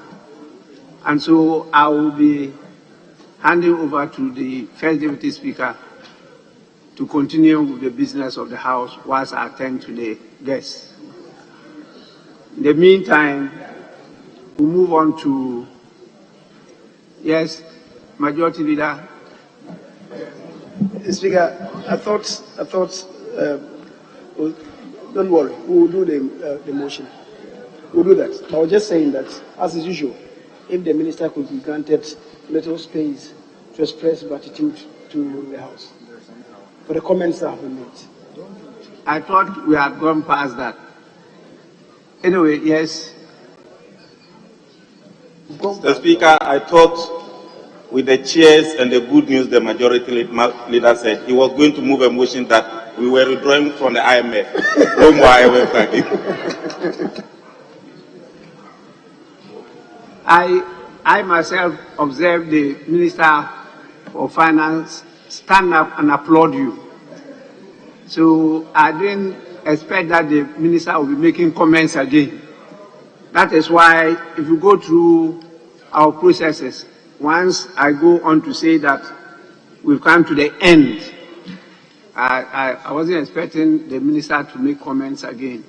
But if the Minister has some very critical comments he wants to make, why not? I can give him 5 minutes. Because the House is to facilitate, we are to give opportunity, we are not to gag people. And if you are minded to make some comments, why not? I'll give you the opportunity.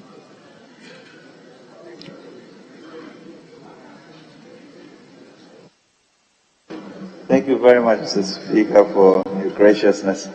Mr. Speaker, I just really would like to thank members for this eighth session and for the statement that we made, particularly for the contributions from the minority side and certainly from our side, that as we go through the year, we would ensure that this engagement with the IMF is positive for the country, and the country will be back on course. I thank you very much indeed for your...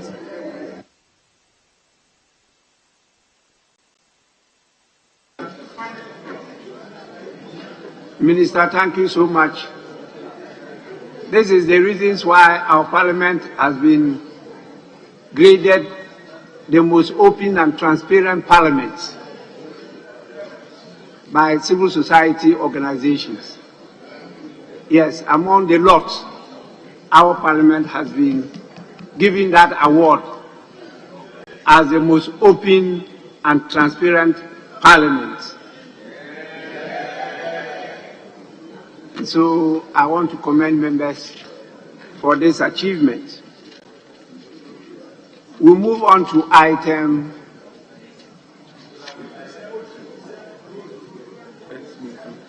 Speaker.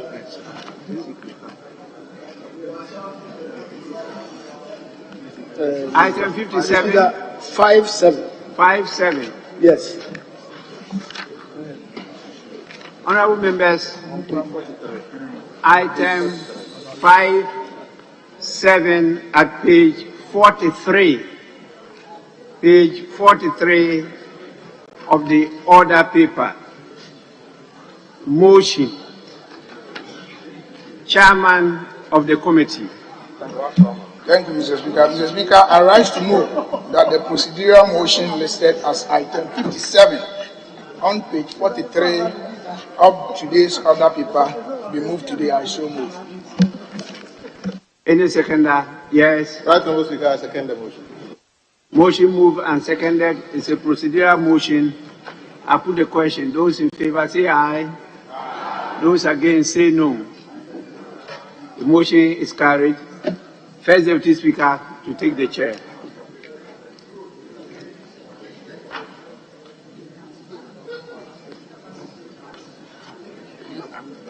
Very well.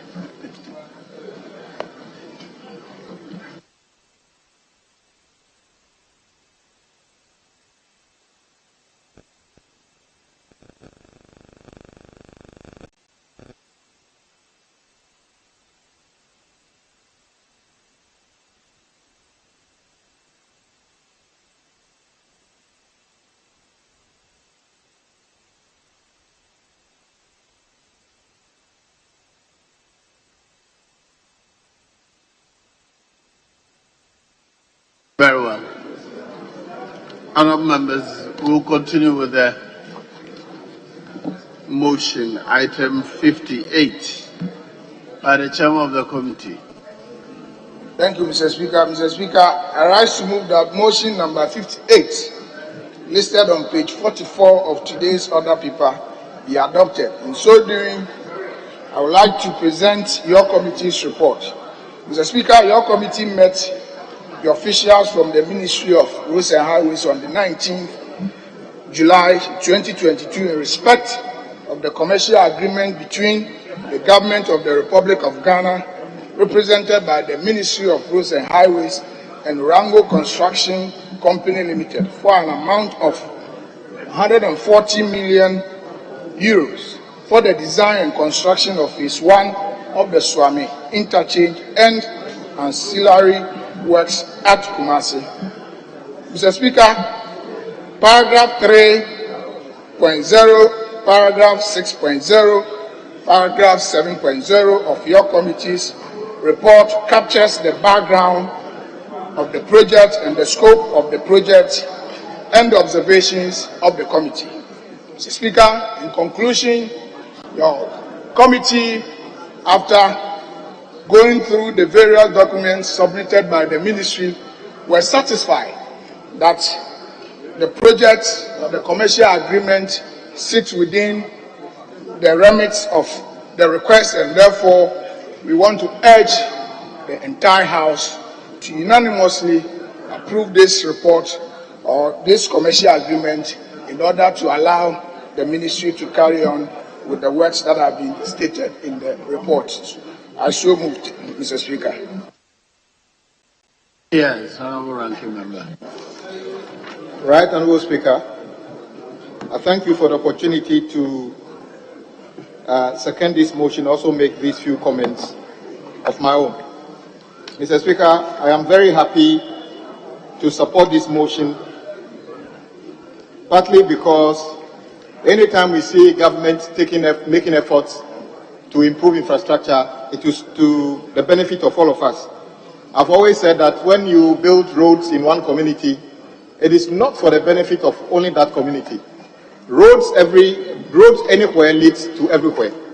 So the interchange we are about to build in Swami will surely not be used by only the people of Swami.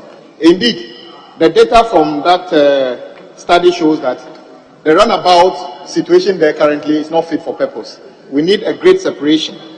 I wish my leader was here. I also want to use the opportunity to condemn totally all those individuals who were part of an internally generated crowd that demonstrated against our leader, of which the MCE says, these are our people, so we will not arrest them. I condemn them totally. I hope this interchange will solve the problem and make our leader a peaceful person or have peace in his constituency. Just a few minutes ago, I saw him saying that, I heard him saying that they have added 16,000 kilometers to the road network. Mr. Speaker, we keep explaining this thing. It is not the case that government have constructed 16,000 kilometers of roads since 2017. Neither is it the case that NDC have constructed 8,000 kilometers by the close of 2016. It is just data collection.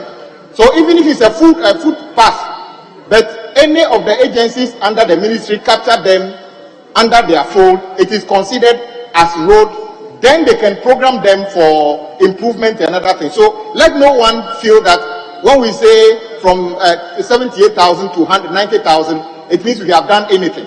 We haven't actually constructed 16,000 kilometers of roads anywhere in the country. As far as I'm concerned, the summary of what the government have done in terms of road is a reflection of what we saw at Swami. In fact, if the government have done so well on roads, the person leading government in this house have to suffer that level of demonstration, then you can imagine what will happen to me in Adaklu if my people decide to do that. Mr. Speaker. Honourable Ranking Member, they say speak to the report, please. Oh, Mr. Speaker, I'm speaking for the background. In fact, if you look at justification, paragraph 4, this is all part of the justification of the project, Mr. Speaker. Indeed, Mr. Speaker, this project, when completed, will not resolve all the issues. This is phase 1. If we do the interchange, and if you see the design, it will quickly do the grade separation at that runabout. But until the road is extended beyond those places that will take the traffic away, indeed, what we are going to see is that people will quickly go over the interchange, and the grade will just be sent to elsewhere.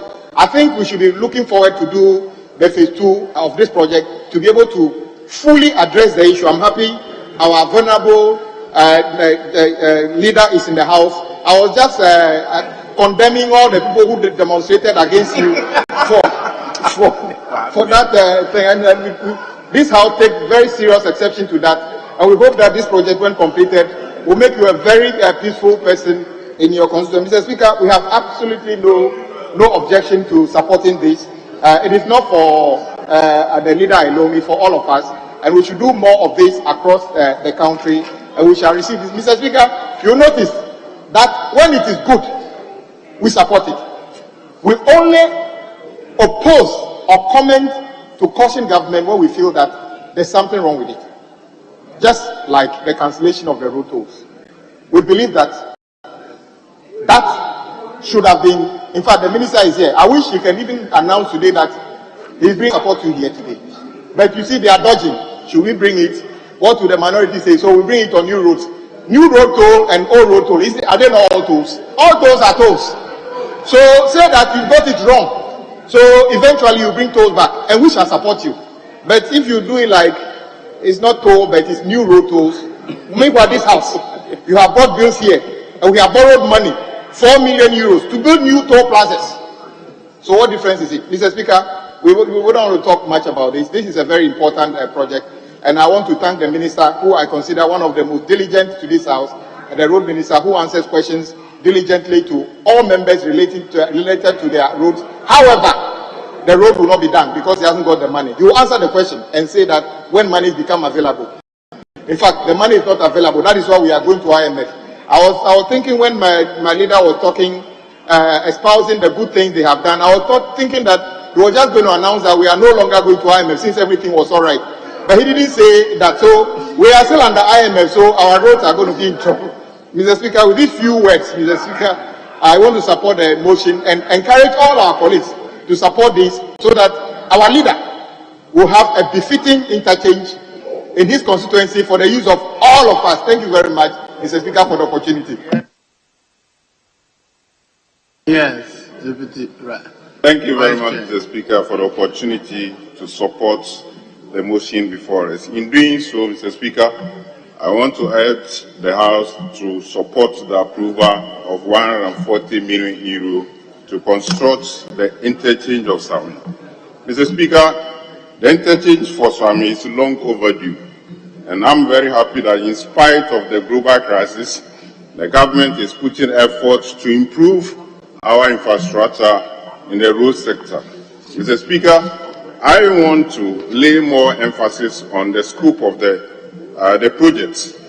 Mr. Speaker, the interchange comprises of 4 tiers interchange, but the ministry and its agencies are tackling the first phase, which comprises of the first phase will provide a roundabout at the ground level to cater for the left and U-turn movements of the interchange. Mr. Speaker, if this project is completed, it will improve economic activities of the second largest city of Ghana. In this words, Mr. Speaker, I support the approval of this particular facility. Thank you, Mr. Speaker. Yes. Leader, yes.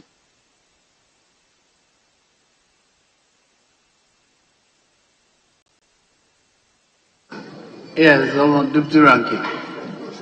Thank you, Mr. Speaker, for the opportunity to contribute to the motion on the floor regarding Swami interchange.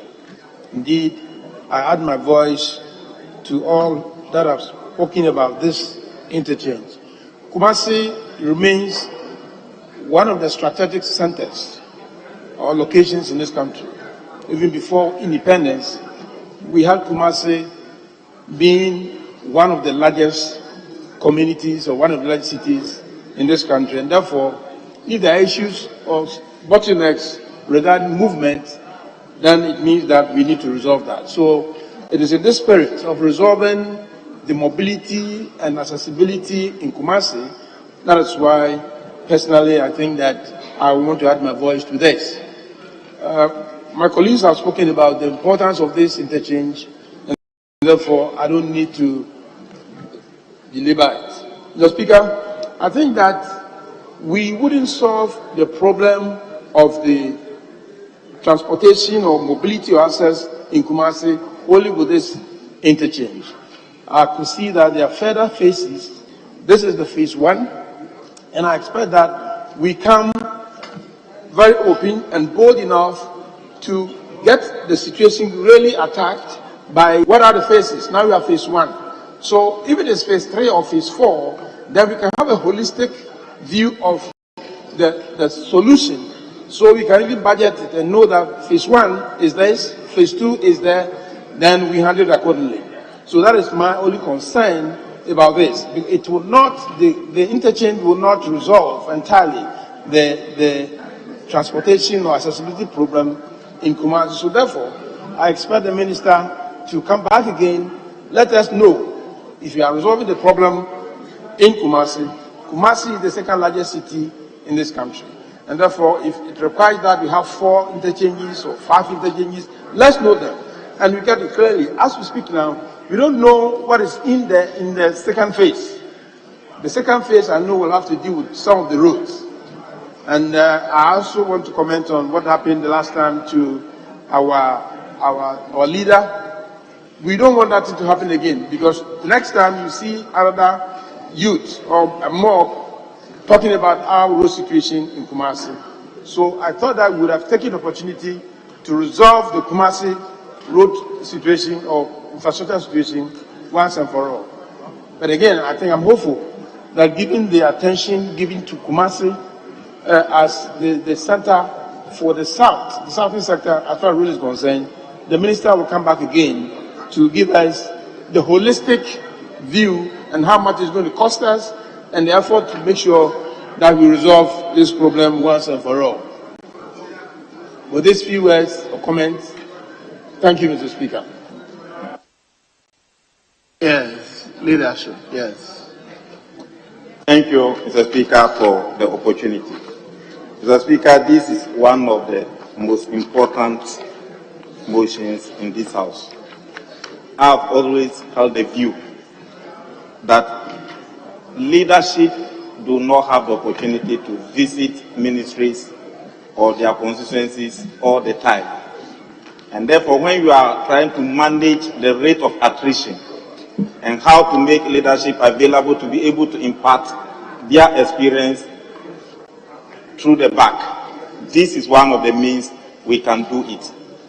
And Mr. Speaker, if I may continue, When you say I've constructed 16,000 roads, and you are the leader of the house, and I'm your MP, you are my MP, and I don't see any of them in my constituency, I will demonstrate against you. I'm not justifying it. Whatever we say on paper must reflect on the ground. 16,000 roads, and what are they? But Mr. Speaker, if there are two roundabouts that do not fit the image and status of Kumasi, is Swami roundabout and airport roundabout. When you go to Airport City from Kotoka Airport and you are taking the airport road, the place is beautiful. But from Kumasi Airport, when you get to Swami roundabout, either you are coming to Anaga Junction or you are going to through the Jensu to Swami roundabout, Mr. Speaker, I think something must be done. So it should not only be Swami roundabout. After approving this, we must, the Minister for Roads must make an effort to do the same facelifting project at Airport Junction at the same time. The two most important roundabouts that deserve interchanges in Kumasi, Airport Junction, Swami roundabout, the two cannot be ruled out. It is for this same place, that is why the ex-President Wallace was giving junior Jesus. When he was starting Swami roundabout to Micro Junction, when we were small boys at Kumasi Magazine, that's where they were shouting, junior Jesus, junior Jesus. Rollins is no more. You were part of the people. Rollins is no more. When they were shouting geniuses for somebody, today is the same place, Mr. Speaker. So that is why I'm happily shouting that we must support this motion for us to give a facelift to Swami roundabout. Leader is saying I was not there. But leader, I know. You know it was the geniuses who constructed, who gave interpreting the contract from Swami roundabout to Atebubu to Jatozongo. It was the same junior Jesus who gave from Swami roundabout to Sofola Junction to Sunyani to Brekong to Doma or asphalt. It was the same junior Jesus who gave from Swami roundabout to Kajetia to Obuasi. All those things are happening. You know. After that, what again? Take all those roads from Kumasi roads. What road again? Thank you, Mr. Speaker, for the opportunity. Yes, majority leadership. Can I put the question down? At the conclusion of the debate, the question is all in favor of the motion, say aye. Aye. All against, say no. The ayes have it. The motion is carried. Item 59, resolution by the Honorable Minister for Transport. Sorry, Honorable Minister for Roads and Highways. Sorry. Thank you, Mr. Speaker. Mr. Speaker, I beg to move that resolution as numbered 59 on page 44 of today's order paper be adopted by this honorable House. As we move, Mr. Speaker. Yes, Honorable Ranking Member. Right, Honorable Speaker, I support the motion for the resolution. Members, the resolution numbered 59 has been moved and seconded. All in favor of the House adopting the resolution, say aye. Aye. All against that, say no. The ayes have it. The House has adopted resolution numbered 59 on pages 44 and 45 of today's motion paper. Yes. Speaker, item numbered 60. Item number 60. 60. 60. Page 45. On page 45, Chairman of the Committee. Thank you, Mr. Speaker. Mr. Speaker, I rise to move that the procedural motion listed as item 60 on page 45 of today's order paper be moved today. I so move. Yes. Honorable Speaker, I second the motion. This is a procedural motion. All in favor of the House adopting the procedural motion, say aye. Aye. All against that, say no. The ayes have it. The motion is adopted. Item number 61. Motion. The Chairman of the Committee. Thank you, Mr. Speaker. Mr. Speaker, I rise to move that motion number 61, listed on page 46 of today's order paper, be adopted, and in so doing, I will present your committee's report, and I will ask the Answer Department to capture the report as being read in its entirety. Mr. Speaker, your committee met the officials from the Ministry of Roads and Highways to consider the commercial agreement between the government of the Republic of Ghana and QGMI Constructioners for an amount of $96,345,506.37 for the design and construction of 3 bridges in the northern region, namely Bupe, Yape, and Daboya. Mr. Speaker, paragraph 3.0, 6.0, and 7.0 of your committee report captures the background of the project, the scope of the project, and the observation made by the committee. Mr. Speaker, having been satisfied with the information submitted to the committee by the ministry, the committee unanimously agreed that this project is important and therefore it has to be supported and approved. And I therefore recommend to the House to approve this commercial agreement in order for these 3 key projects to take off. I so move, Mr. Speaker. Yes, Honorable Right, Honorable Speaker, I rise to second the motion as moved by my Honorable Chairman, and then also to make these few comments of my own. I want to commend the Minister for bringing this agreement for us to reconstruct the Buipe, Yape, and Daboya bridges. Indeed, Mr. Speaker, not too long ago, some colleagues in the House had cause to raise alarm when part of the 2 bridges, the old bridges, were weak.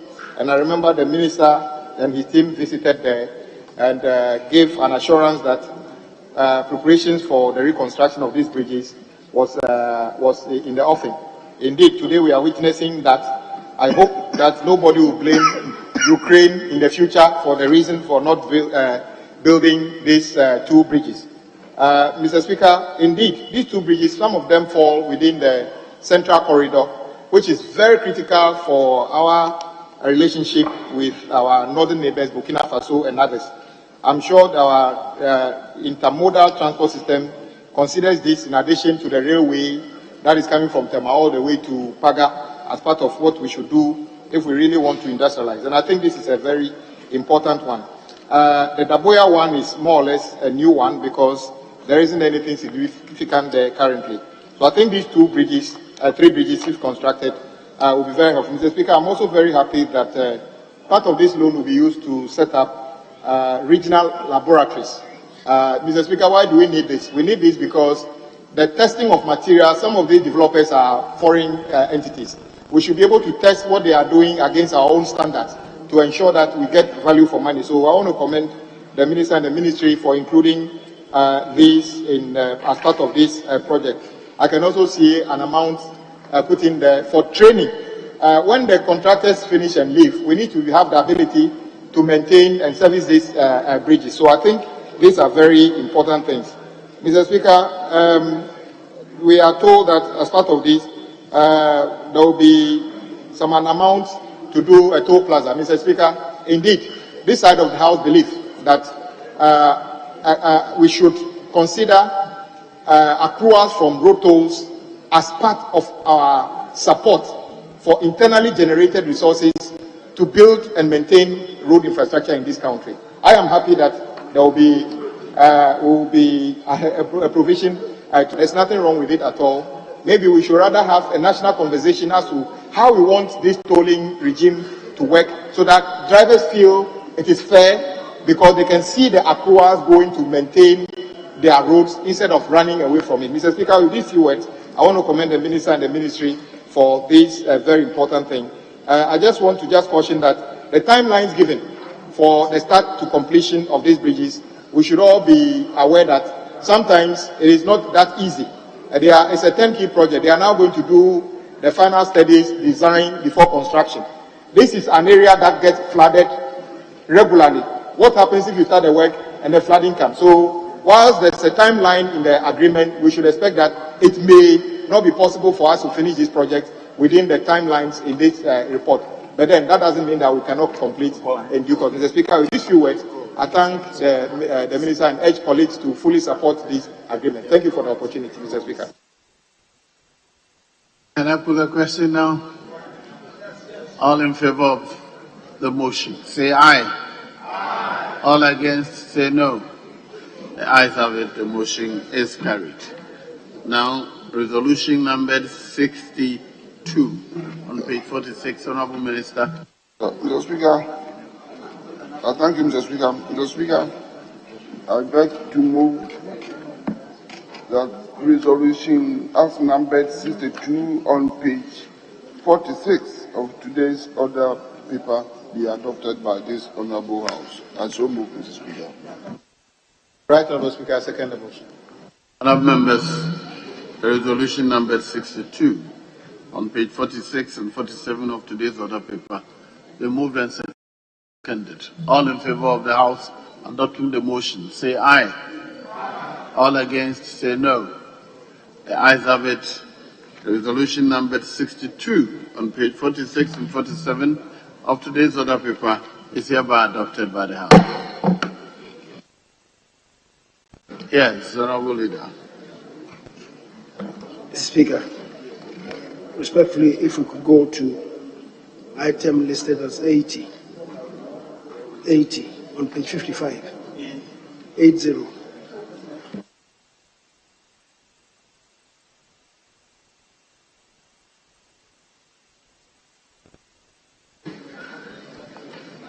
Item 80, consideration of the Ghana Hydrological Authority Bill 2021.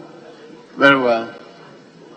Ghana Hydrological Authority Bill 2021 at the consideration stage.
Mr.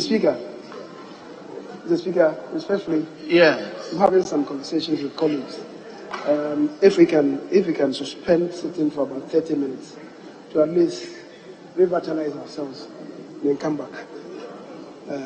So it's getting to. So let's say that exactly 4 o'clock. Exactly 4 o'clock, we will come back to continue. We will resume at 4 p.m. That is so, Mr. Speaker. You think if we allowed 1 hour, it should not be okay? That's fine. Rather, we resume at 4:30. Okay, sir. Okay, very well. Okay, sir. Honourable members, sitting is suspended until 4:30.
TV region. Come, let's go.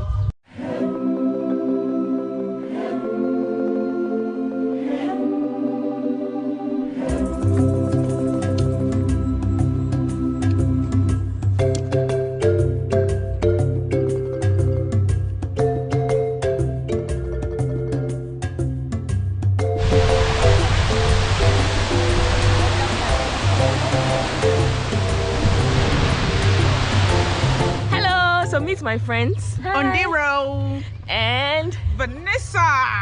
And guys, we are going hiking. I'm paying 90 cedis. So you pay more if you are going to go to the upper falls. So the lower falls is how much? 15 cedis. Oh.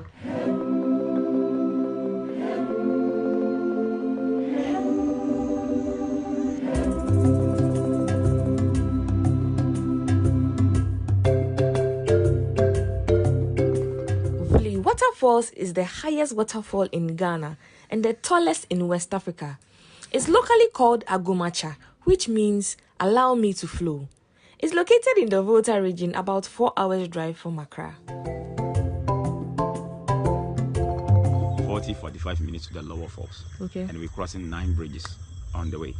And Evely Falls is the highest waterfalls in West Africa. And we are the, if we talk about the height, we are the 3rd highest waterfalls in the world. If we talk about the big or the size of it, we are the 4th biggest waterfalls in the world. We have the 1st highest waterfalls in the world. It is in Venezuela, called Angel Falls. Then we have the Victoria Waterfalls between Zimbabwe and Zambia. Then we have 3 waterfalls over here. But if you talk about the biggest one, we are the 3rd. We are the 4th. Because we have the Niagara Falls between America and Canada. Very big, very wide. Wide, yeah. Yeah. Then we have again we go to the Angel Waterfalls and come to the Victoria Waterfalls. So if you talk about the height, we're the 3rd. You talk about the size width. Then we are the 4th in the world. And the height of the lower falls is 143 meters. Okay. Not above the sea level because we are already at the top. You know? If you watch the Ghana map or you study Ghana map very well, it starts from here all the way from the north down to the coast. So we are already at the top. Yeah, and both waterfalls is having a swimming pool which you can swim inside. And at the lower falls we have the fruit bat, 1,000+ of them hanging on the rocks over there. A lot over there. And then when you go into the upper falls, it's hiking. And I'm going to sweat a lot like pregnant fish. I always say this. Yeah.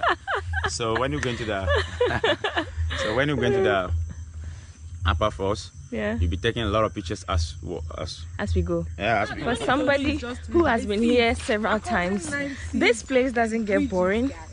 And it's in the rainy season, so this is the best time to even come. The whole place is green. How long have you been doing this, Wisdom? Anyway, guys, this is our tour guide. Can't you see how handsome he is? He's called Wisdom. And Wisdom, how long have you been doing this? 9 years now. 9 years now. Yeah. Wow. And guess what? We are all in sneakers. This is my shoe. And look at him. He is wearing slippers. Why are you wearing slippers? Oh, you're used to it. Yeah, first of all, I'm used to it. He's comfortable with the slippers. So, yeah, let's go. Are you excited? Yes, I'm gonna test, like, this is where I become a Kenyan. This is where my Kenyan genes come through. I have to show the Ghanaian and the Nigerian that Kenyans are runners. All right. I am representing a whole country. I like the energy. Vanessa. I'm the Nigerian. I'm the lazy one, guys. Okay. I'm excited about the waterfall, but not about the hiking part. Okay, let's go. It's about to be exciting. Yay! So the place has changed. This is a recreational facility here for kids, for sitting.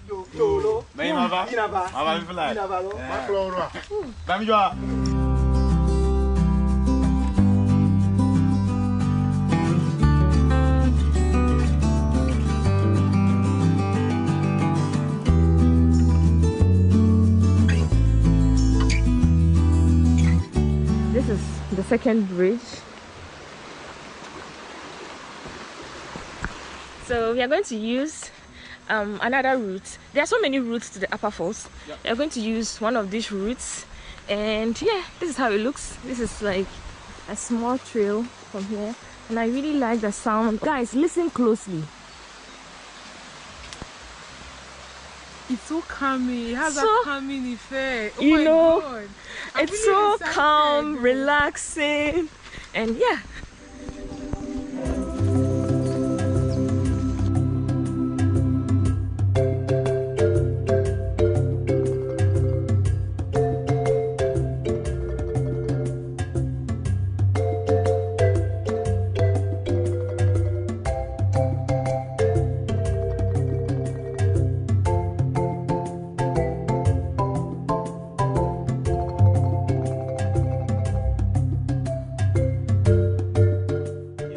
Do you know turmeric? Turmeric. Yes, I know turmeric. This is turmeric. This is turmeric plant? Yeah. Oh, I've never seen it before. Yeah. Oh, wow. Oh, wow. So guys, this is what. Oh, wow. Amazing. Oh, yeah. Fresh turmeric. Yeah. I'm taking this I'll home. need it. Okay. I'll put all of them.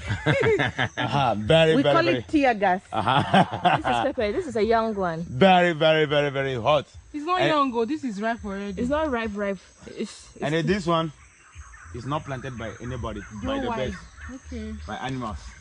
Yeah. Very, very, very, very, very. Hey, Very don't joke. spicy. Don't joke. Don't joke. So we've really started hiking. We keep going higher and higher and higher. And yeah, the trails are so beautiful. The fact that you get to see so many vegetables, fruits, and yeah, this is a palm tree. So we have sticks to help us. Here, take one. And this is what we are going to be using. So they give us walking stick. It's not easy at all. Oh my goodness. We are now starting, and it feels as though this is the view from here. How do you feel? Good. She says she feels good. Let's go, guys. This is our first rest stop. Don't follow. And the view here is so beautiful. Get here. Just raise it like this. Go down. So take this up, and yeah, there we go.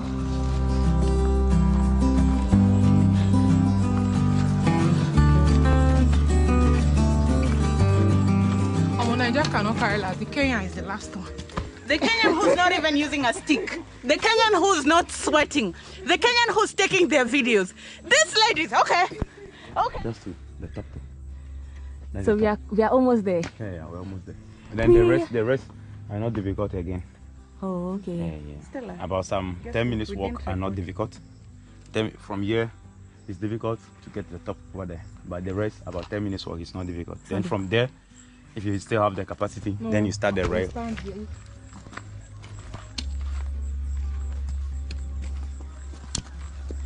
Wow, this is amazing.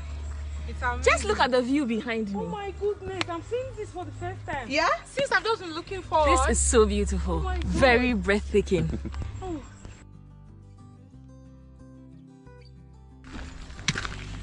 Is this worth it? A big yes. We are almost there. So, this is the view. Guys, look at the distance we've been able to cover. We came from the town here and we've been walking up the mountain. I'm really proud of myself. And now we are here. Cheers, guys! Hey! Time for a water break. Cheers, guys.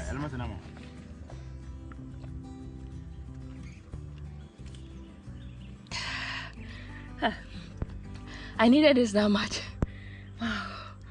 I could drink water all day here.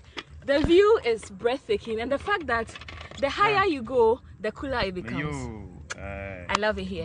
I'll encourage everyone, anytime you come to Blue Waterfalls, don't only go to the lower falls, climb up, because yeah, if you're a hike person, this is a must.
an hour hike, we made it to the first upper fall, but we couldn't continue to the upper falls because we were all tired. The upper falls is going to take another extra 1 hour 30 minutes to get there, depending on how fast we are. We couldn't make it. We just had to stop here and enjoy the view. We are heading back to the lower falls, which is going to take another hour, depending on how fast we go. So guys, we are currently descending back. I really like the atmosphere here. The place is so beautiful. So if you are a really hike person, you can go to the upper falls. This is like the first upper fall. There's another upper falls where you see the shorter waterfall, and then you can swim. But we are not so much of a hiker, so this is where we ended up, and the place is so beautiful. If you can't do the upper, I encourage you to do what we did. It is stressful, but not that stressful. You can do it. I did it. You can do it. So let's go back and head back to the waterfall. I hope you're excited. I hope you're enjoying this vlog. Let me know so far if you're enjoying this video. Let's go. I can help you guys now. So we are descending, and I've decided to take you guys along. The view is, I just keep saying, the view is breathtaking. The view is. Let's go, guys. Let's go.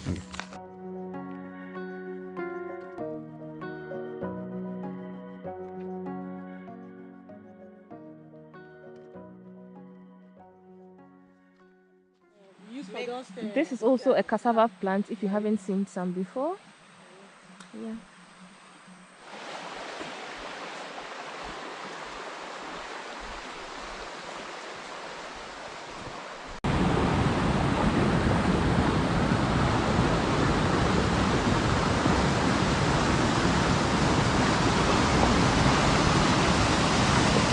This is coffee. This is coffee? Yep. Oh, this is how it looks like? Yep. Oh, is it matured enough? Yeah, but when it's ready to plop, then it will turn to something like bread. Bread. Oh, okay. So for all the coffee lovers, here you go. Okay, this is coffee. Yeah. Ah, I'm not really a coffee person, so you won't get me on that. I hate the smell of coffee. You heard the smell of coffee? Yeah. Ah.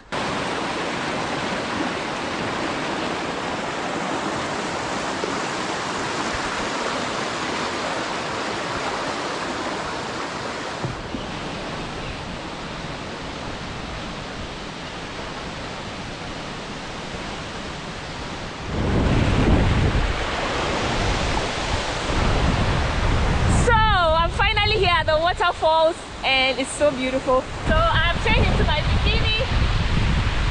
You guys remember this bikini? I rocked it in Bali. So I'm here about to take some pictures and enjoy nature. Come along, let's go.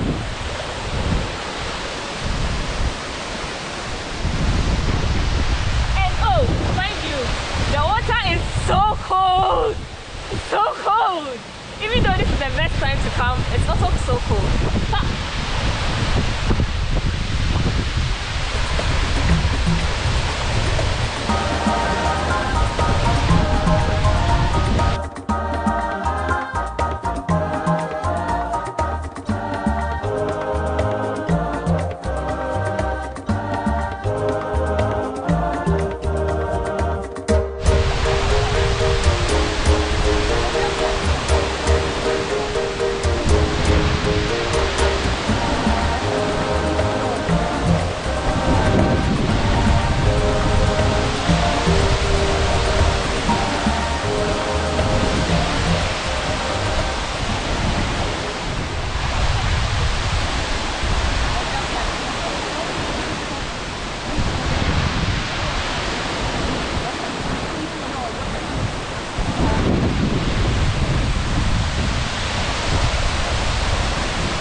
Able to fly the drone here. It kept giving me bad signal. So yeah, this is Blue Waterfalls, and I love it here.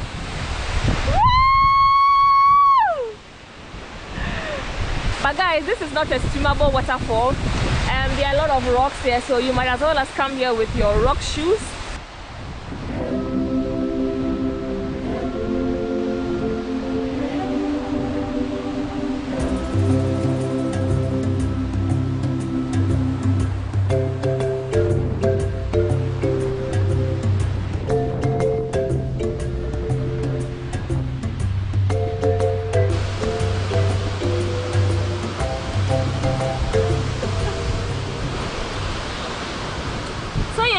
ready. It's time to go back, and it's going to take another 30 to 40 minutes more, depending on how fast you go.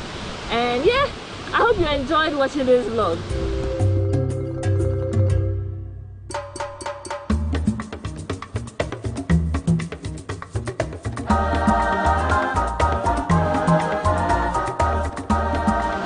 So all too soon, we are heading back to where we started. And yeah, this is the first bridge we have just crossed. 8 more to go. Catch you on the other side. How many? Ah, that's the second one. Oh, so we have 6 more to go. Yeah.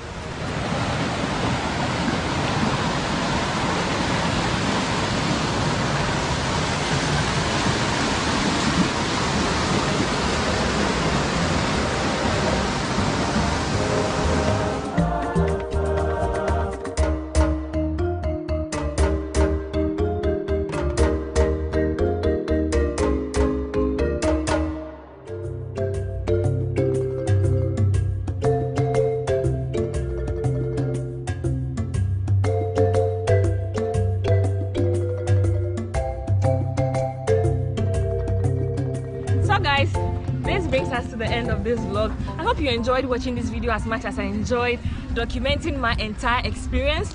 I'm done. I had some mangoes. I also have here some boiled granite, and yeah, so yeah, I hope you enjoyed it. Let me know in the comment section which part you enjoyed most. Until next time on my next video, I love you all from the Volta region. Mwah.